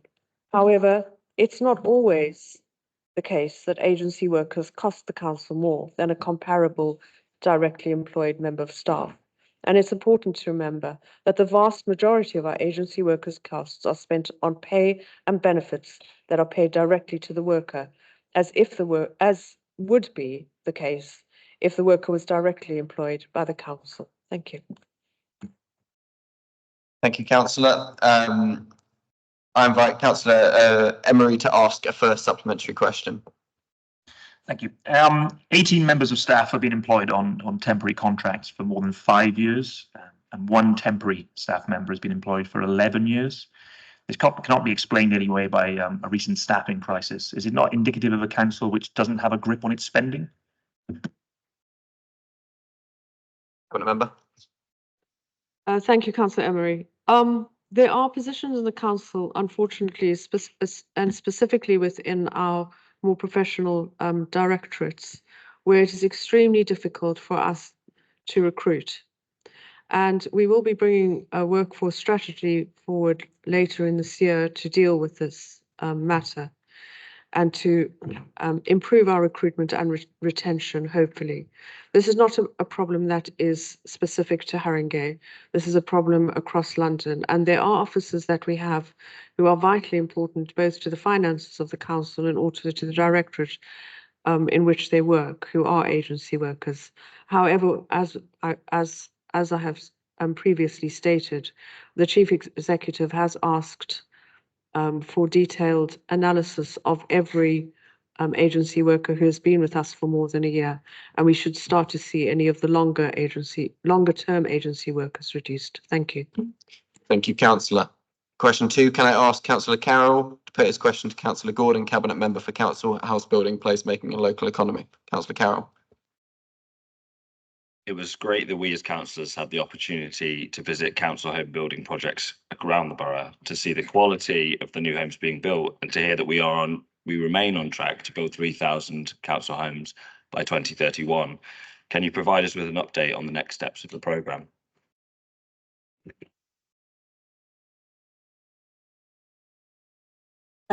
Thank you, and thank you for the question, Councillor Carroll.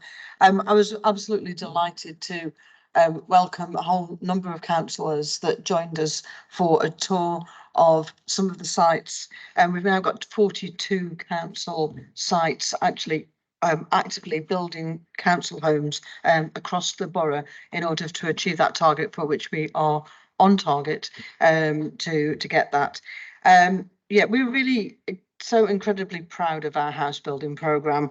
Sadiq Khan has made it one of his missions to drive a new generation of council homes across London, and there's more than 23,000 council homes that have been started in the capital since 2018, but 1 in 10 of those new council homes have been delivered here in Haringey, so we're remarkably proud of that.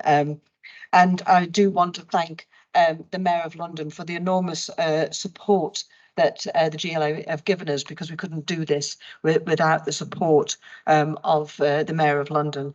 The Deputy Mayor of London came with us on our tour just a couple of weeks ago, and he talked about how the GLA has been instrumental in turbocharging council house building, and that is absolutely true. And for our part, it is sort of beyond belief, by the way. I just need to add this in, that we had a budget from the government last week, and you would think that housing wasn't a problem, given that there was nothing to anywhere near address the crisis that people are facing with overcrowding in their homes and poor quality of their homes. And it's councils like ours that are actually doing something about it to provide the high quality homes that we are doing. So we are on track to get out 3,000 by 2031, as we have promised. We have now got 200 that we have actually let and are being lived in, and we hope by the end of this year we'll have 597 homes actually completed. There's 2,073 homes that actually have started on site. If you do your own little tour of the borough, you will be able to see them with our hoardings around our sites. We've also got part of that programme is about us delivering family-sized homes, because we know that is where the need is. And I've had the honour of meeting some of the tenants that have moved in with their families, and for the first time in years, where they've been able to relieve the pressure of overcrowding, that children have got their own bedrooms to do their homework in, and they've got a place to play with a garden and so on.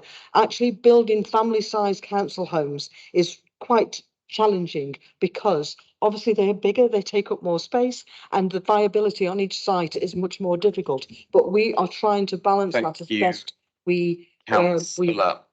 Thank you. I invite Councillor Carroll to ask a supplementary question. Can I ask you to provide a further update on how we are doing on our commitment to build high quality homes that are cheap to heat for residents? Cabinet Member. Yes, thank you. Obviously, the high quality of the homes means that we are doing everything that we can to ensure that we've got air source heat pumps, and then we've got green roofs, but also high levels of insulation, that we build homes that are designed to take the best advantage of the sun and shade, so that they don't overheat in the summer and they are still warm in the winter. So we're using every device possible and every design tool there is in the toolkit to ensure that that is the case.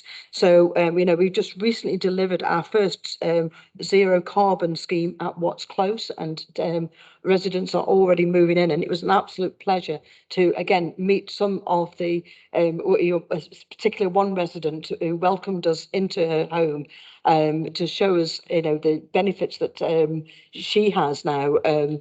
She did say to us actually that it's the moving into her new council home has meant that it's the first good night's sleep she's had in 5 years. And it's things like that that you really understand how a new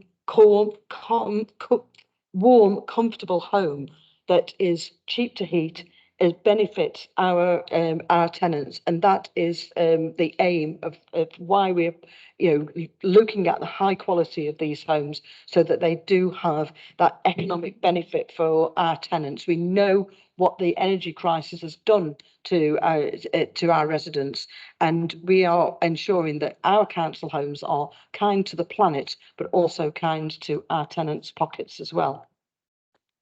Thank you, Councillor Gordon. Can I ask Councillor Corley Harrison to put his question to Councillor Gordon? Councillor Corley Harrison. Thank you, Mr. Mayor. Before I do, I just wanted to, on your last full council as mayor, say congratulations for a fantastic year as mayor.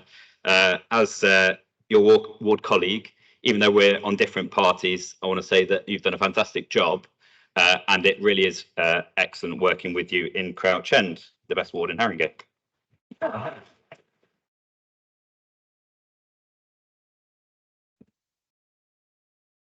So my question was, our inquiries recently resulted in an admission from the council that we do not currently have an accurate up-to-date list of all commercial property owned by the council.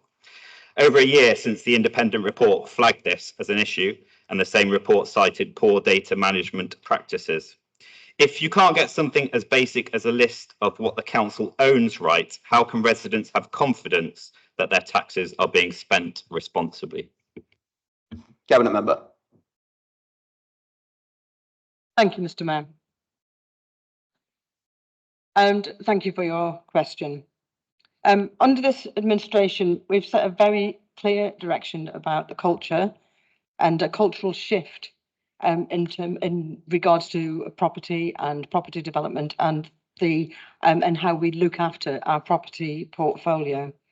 It was this administration that instigated and initiated the independent investigation, and we've acted on the findings of that independent investigation. We're absolutely clear about how transparent we will be about any problems and about how we would work collaboratively to resolve them. So we did get to grips with the commercial property portfolio. We understood what some of the challenges were after certain number of years where we didn't have sufficient staff or staff of sufficient technical ability to be looking after our portfolio. And we put in place, as you well know, our strategic asset management plan, which was a 5-year plan. We are currently on track with that plan. That means that we've created a corporate property model, and that all our non-housing property holdings are held in one place. We're engaging with all the council services across the services, and we've had workshops across all services over the past 4 months. We've been identifying the property related budgets that are held across the council so they can be consolidated into one space. And we've been identifying all the contractual arrangements that are in place for all of our contracting councils. We are undertaking property reviews, and this refers specifically to your question. So we're undertaking those property reviews to establish a baseline. It isn't that we don't have a list. We know what properties we own and look after. What we don't have is all of the accurate details as yet, because it is a work in progress. We are being completely transparent about this, and which is only right. But we need to gather that database, because the answer that you got into your member inquiry is telling you that we haven't got the accuracy on all this. It might come to all sorts of detail about land holdings and neighbouring rights and so on. We've got something like almost 1,700 properties, and that includes something like 8,000 deed packs that we have to go through and make sure that for every single property we've got the proper database with the physical, the legal, the photographic evidence all in one place and recorded properly. Now, I meet every single... Councillor, time is elapsed in the interest of timing for the meeting.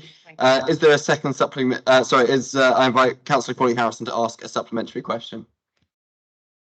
Yeah, given that answer, that clearly you don't have things in order yet, and given the report on Tuesday at Cabinet that there are a number of commercial properties whose leases have long expired, which also aren't in order, particularly related to the voluntary community sector, would you say that the council is losing significant sums of money, taxpayer money, due to a complete lack of handling of its data?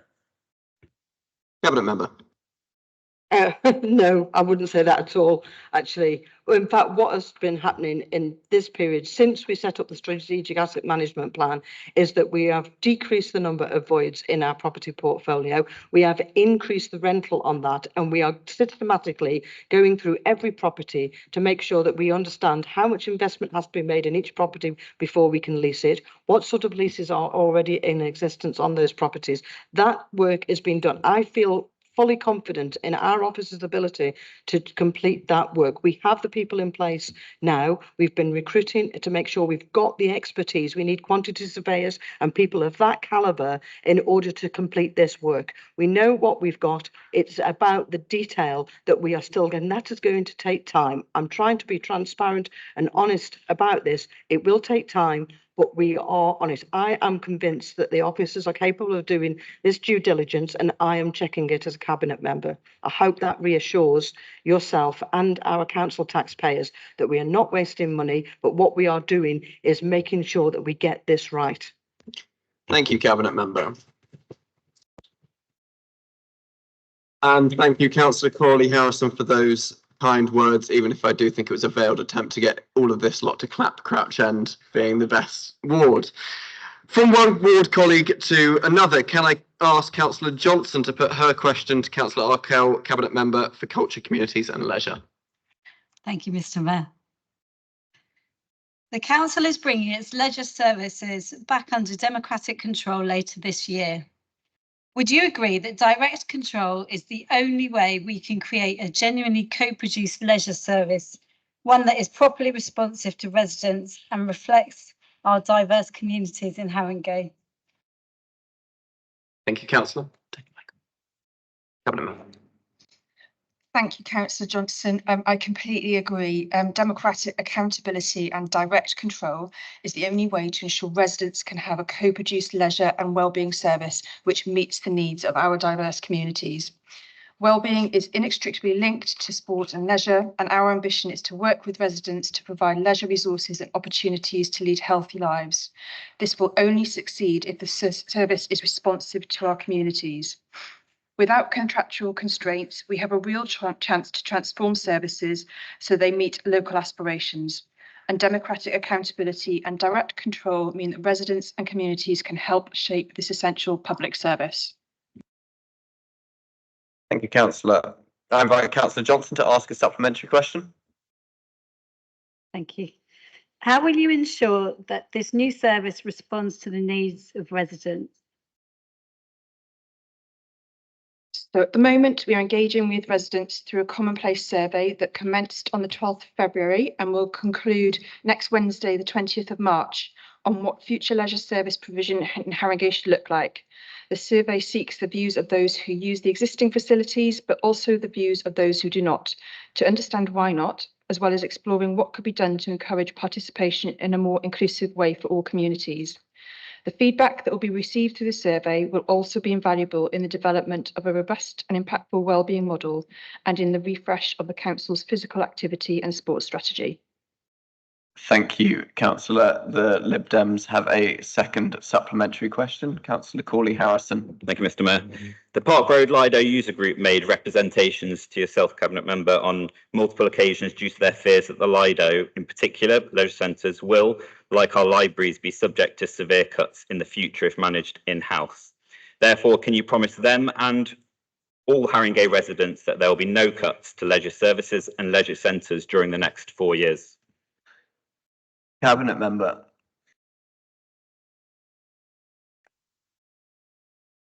So, as you know, in representations that were made to the Park Road Lido users group, we were very clear around the commitment to keeping that Lido open and making sure that all of those services that we will be bringing back in-house are brought back up to standard. There is a lot of work that's going on in the background at the moment to make sure that the services and buildings that we have that are currently run by the contractor are fit for purpose and are coming back in the way that they were first contracted out. And we're also taking out a number of reviews of work that will be needed to be done over the next few years to ensure that our services are up to standard and are fit for purpose for our residents across Haringey. Thank you, Cabinet Member.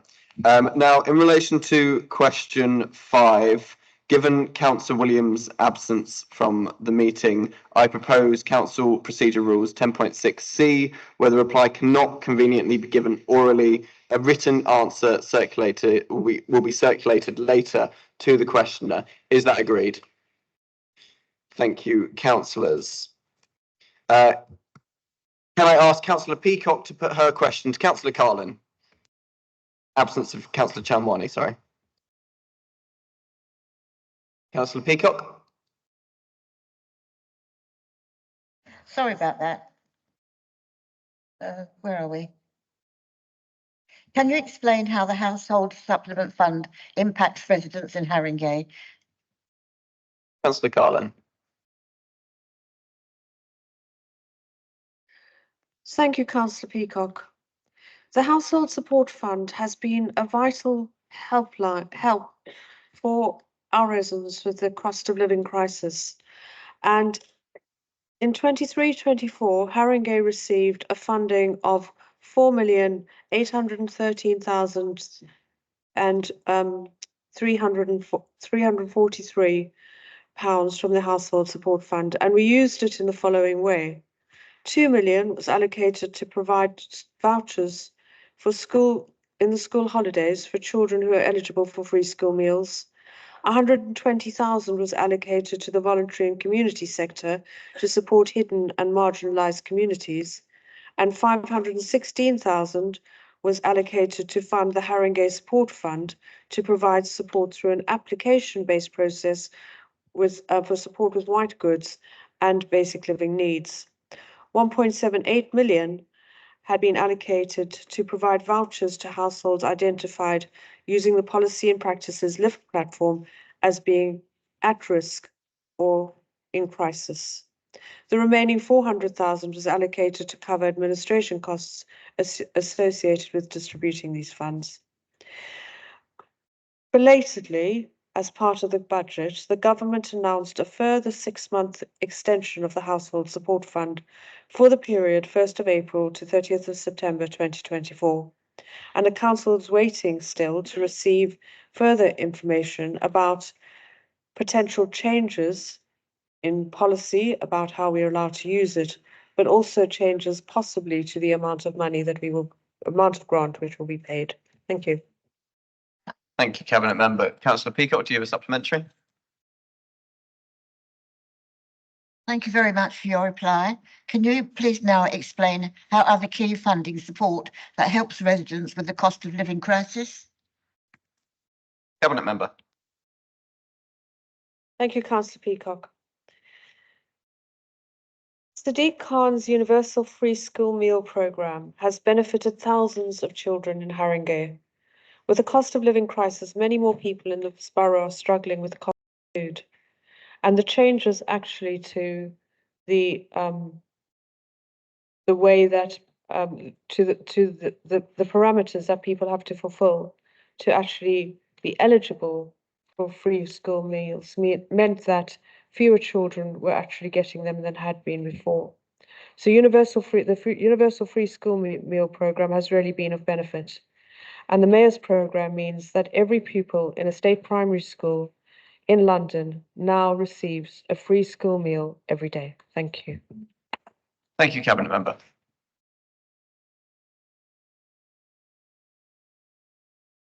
That concludes item 13. Item 14 is motions in accordance with Council's Rules of Procedure 13. We have 2 motions for consideration. There has been prior agreement between the Chief Whips to shorten speeches for this item to allow the meeting to complete by 10 p.m. Firstly, I will ask Councillor Connor to propose her motion, which is motion F on protecting Haringey libraries and increasing library footfall and revenue. Councillor Connor. Thank you, Mr. Mayor. I'd like to begin this debate by quoting the LGA. They say, relative to other forms of intervention, libraries offer councils a low-cost, high-impact investment in their communities, which delivers a huge return in terms of social, economic and cultural capital. Locally, we know that residents agree with this assessment. In the council's own budget consultation, 5 times as many people as last year responded. The consultation didn't even mention libraries, yet over 85% of respondents specifically wrote that they oppose cuts to libraries. I hope that this overwhelming opposition might promote a rethink, but we heard a response from the cabinet member saying we're not closing any libraries. Well, we weren't saying you were. The reality is the cuts you proposed were voted through in the budget, virtually unchanged from the initial proposals, and you're planning these cuts without even having a library strategy in place. There are always choices about how you spend money. This time you've chosen to run our leisure centres, which normally under this administration were run by the private sector who have experience of this. Admittedly, the last one didn't work out, but there are many other private sector, private organisations that could actually do this. We could therefore have used this money to run our public services, our public libraries, not only keeping them fully opened, but looking to enhance their offer, working alongside our friends groups and residents with their expertise in helping us co-design new initiatives to support our libraries in these difficult times. Protecting our libraries not just for this year, but also removing the need for cuts that are in the budget for the next few years. Our group looked to protect our library opening hours as we put forward a range of proposals carefully considered and signed off by officers in the finance department. Those proposals saved more than enough to stop the cuts to libraries, and they still could. Similarly, with this motion, we've suggested a range of options to increase revenue and footfall in libraries whilst retaining the library ethos. Although, disappointingly, in your amendment, you've removed these ideas, even though the motion commits only to scoping them out. The choices this administration is taking when it comes to libraries are just that, choices. I ask you to think again and make a different choice. Please support our libraries staying fully opened. Please support this motion. Thank you. Thank you, Councillor Connor. I call on Councillor Rossetti to second the motion. You have 1 minute, Councillor. Thank you, Mr. Mayor, sorry. We have shown last week how cuts to the library services can be avoided if this administration would choose to do so. Please support this motion, reverse the reduction in library services and maximize the investment done so far. We can continue debating the coalition or why Mr. Brown or Mr. Miliband or Mr. Corbyn didn't get a majority in 2010, 2015, 2017, 2019 election. And I would personally love to debate the role of the opposition in enabling Brexit and how this has impacted my life. But this chamber should be about what we can do for Haringey residents, not about deflecting blame for choices we have the power to make. So please listen to our residents, be pragmatic and support this motion unamended. Thank you very much. Thank you, Councillor Rossetti. I hold 6 seconds. I'm sorry, I would like to ask what that means. What does it mean? What does it mean? Sorry. Oh, yes. Yes, remember Brexit. Thank you, Mr. Mayor. Okay, councillors. Okay, councillors. Yeah. Well, I was going to use the gavel. Come on. Okay. Thank you, Councillor Rossetti. Councillors, please. I have received an amendment in accordance with Council standing orders. I call on Councillor Arkell to move the amendment. 3 minutes. Thank you, Mr. Mayor. I am pleased to propose Haringey Labour's amended motion, which I am confident is grounded in reality far more than the original motion tabled by the opposition, and sets out how we will safeguard our libraries for the future and keep them open. The opposition can sit there and they can lecture me and this administration about political priorities and financial necessities. They can hark on about changes to the library service in Haringey, which were forced upon residents because of Liberal Democrat-enabled Tory austerity. And they can continue to mislead residents by spreading and fueling misinformation about our proposals. But we know what we have done to ensure that, unlike many other local authorities up and down the country, that we have not closed any libraries and have no plans to close any of the 9 libraries in Haringey we are proud of. As Nottingham City Council begins a consultation to keep just 3 libraries open, and Birmingham City Council plans to close 25 of the city's libraries, so there is just 1 for each of the 10 parliamentary constituencies in the city. Here in Haringey, we will begin consulting and engaging our residents to inform and shape a library strategy that has at its heart an accessible and sustainable library service that is protected and defended for future generations' use and well-being. The budget process for 2024 to 2025 has been brutal and painful in equal measures. Like many other councils, we are facing severe financial difficulties as we grapple with 14 years of austerity, increasing costs for delivering services, inflationary pressures and interest rates, and a surge in demand for adult social care services, children's services, and temporary accommodation. This toxic combination means we are doing more for less. The local government settlement announced in December did not provide any extra money for councils, and we have had to identify significant savings across the council, including the library's budget. Our libraries are part of the critical infrastructure and social fabric in our borough. They are a public space and community hub which are primed to facilitate events, activities and debates, music, arts, poetry and culture, celebrating the rich diversity that residents have to offer in our rebel borough. We will maximise our offer in our libraries to make sure that residents, we can increase their usage by putting libraries on a sustainable footing, shaping a long-term plan with residents and safeguard the service for future. And we will ensure that they are safe, warm spaces for vulnerable or isolated residents and welcoming study areas for children and young people who may be living in overcrowded accommodation. We will make sure we listen to and act on behalf of all of our residents, irrespective of where they live in the borough, and ensure that they can all be proud of our libraries and what they have to offer. The party opposite and their supporters have deliberately published and stoked falsehoods and inaccuracies about the budget reduction for libraries. In comparison, we have listened to our residents' concerns about the proposals for libraries. We have taken action and revised our proposals. Thank you, Councillor. The time is up.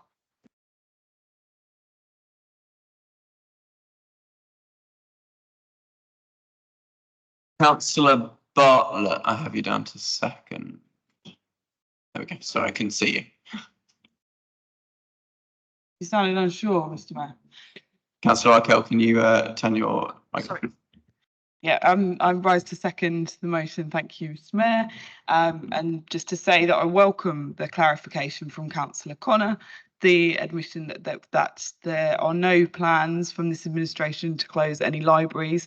I know there's been lots of debates swirling online and elsewhere, and I welcome that clarity from the party opposite. I think I speak for many on this, both sides, I suppose, sorry, of the chamber tonight when I say that if that were the case in what was proposed last week, then many of us would not have been voting for it. It has, however, been lovely to see how much everyone loves libraries and that agreement that we all have that they are a wonderful place. But the libraries, as you all know, were bequeathed to us by the Victorians. And like many of the things that they proposed, they could not stay in the same format that they were once built in. So when you go into a library now in Haringey... Councillor. Am I out? You are. It was only a minute, I'm afraid. We're getting to the end. I have not received notice of councillors wanting to speak, so in accordance with Council Standing Orders 15.7e, please can Councillor Connor provide a response. Councillor Connor, have a minute. Okay, can I just ask, do you want me to do the clarification within this minute? Because I haven't got enough time. Okay, well, I can't. I'll use Mayor's discretion with it, yeah. Okay, so the clarification is that no, I've never said that you're shutting libraries. And I didn't say that in the bit that I just read out at the beginning. I said, we completely understand you're not closing any libraries, but it's the hours that are being reduced within the libraries that the motion is about. So, okay, so on to my speech. I hope I can have a reset. At the heart of our motion is the simple truth that the council is choosing to make cuts to our libraries' opening hours. Once you restrict the access of libraries by reducing the hours, then the service will obviously suffer. Librarian hours will be cut, and those who need the service most will be shut out. No, so it's not just this year's cuts, but there are further cuts in the council's budget to our library funding over the next few years. This isn't a celebration of our libraries, but death by 1,000 cuts. When times are difficult, we need to protect our public service, our libraries, free for everyone and embracing the lives of our residents. This is what our residents will be asking. Are you protecting our public service, our libraries, for the full opening times, or will you be cutting them? Thank you. Thank you, Councillor. We will now vote on the amendment. If it is agreed, we will vote on the motion as amended. If it is not agreed, we will vote on the original motion. All those in favour of the amendment?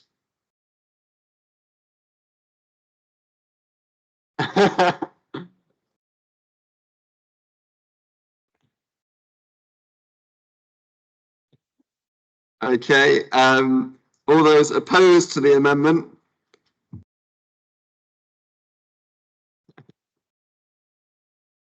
And all those abstaining? There we go. The amendment to this motion is carried. We will now vote on the motion as amended. All those in favour?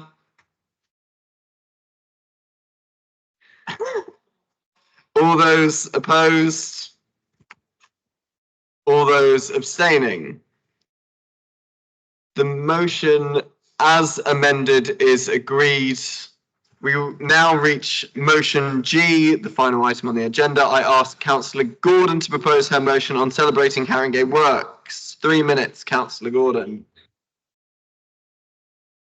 I've got the wrong glasses on, that's why I go over my time.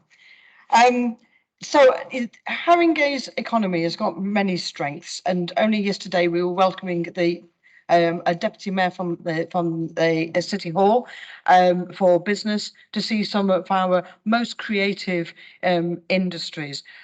However, as far as Haringey is concerned, we understand the absolute crucial importance for meaningful employment. We understand the high incidences of unemployment in this borough and the need for well-paid jobs to uplift individuals and families. That means we can tackle in-work poverty and bolstering, whilst at the same time bolstering our vibrant business community. We've got more than 12,000 businesses across our borough. We know from residents and from research that the traditional approaches like Job Centre Plus often fall short, and that we need focus on quick job placement and that they focus on quick job placement and punitive measures rather than holistic support for job seekers. I firmly believe that there is a suitable job for everyone, one that aligns with their skills, their passions, and their contributions to society. Haringey Works is a people-centred approach that has yielded remarkable results, and we've got examples of where residents have come to the service, such as the talented artist and mother that was seeking a transition into art therapy. She received comprehensive support from Haringey Works, and through a tailored assistance from our advisors, she secured voluntary work, enrolled in a healthcare course, and engaged in various community activities. Another example is a young man with learning difficulties who found a meaningful employment with the help of our advisors. He secured a volunteer placement at first with London Zoo and continues to pursue his passion for working with animals. He was also supported to write his new CV, enroll in courses and apprenticeship, and apply for a freedom pass to allow him to travel to his placement. He starts paid work with London Zoo next month. It's these cases that demonstrate that Haringey Works service fosters confidence amongst our residents seeking work and opportunities for personal growth and professional growth. We possess the local insight to identify skill gaps and create tailored training and development. Haringey Works will serve as a blueprint for devolved employment and skills services nationwide, and that's what we're hoping. Since April 2023, 1,500 people have come to our team to be registered, and we know that 532 residents have been brought into employment on London Living Wage. Thank you, Councillor. Thank you. You get another minute in a minute, so you can finish it then. I call on Councillor Brabazon to second the motion. Thank you, Mr. Mayor. I'll be very brief. I have to be very brief. We don't often talk about services like Haringey Works or Haringey Learns, yet these are less high profile services within our borough that do a terrific job in the area of regeneration and social regeneration. Those people who've worked in it or have been involved in regeneration know that it's often the soft skills that make all the difference. So when we have a service that supports people into work, that supported internships for young people with learning difficulties, apprenticeships, comprehensive and personalised support, and a model of how to help people into work and then to sustain that employment, then we should really celebrate it. I think this is a completely uncontentious motion, and I hope will be supported by the entire council. Thank you, Councillor. We will now vote on the original motion. All those in favour? All those opposed? And all those abstaining? The motion is agreed, and that concludes the meeting. Thank you all.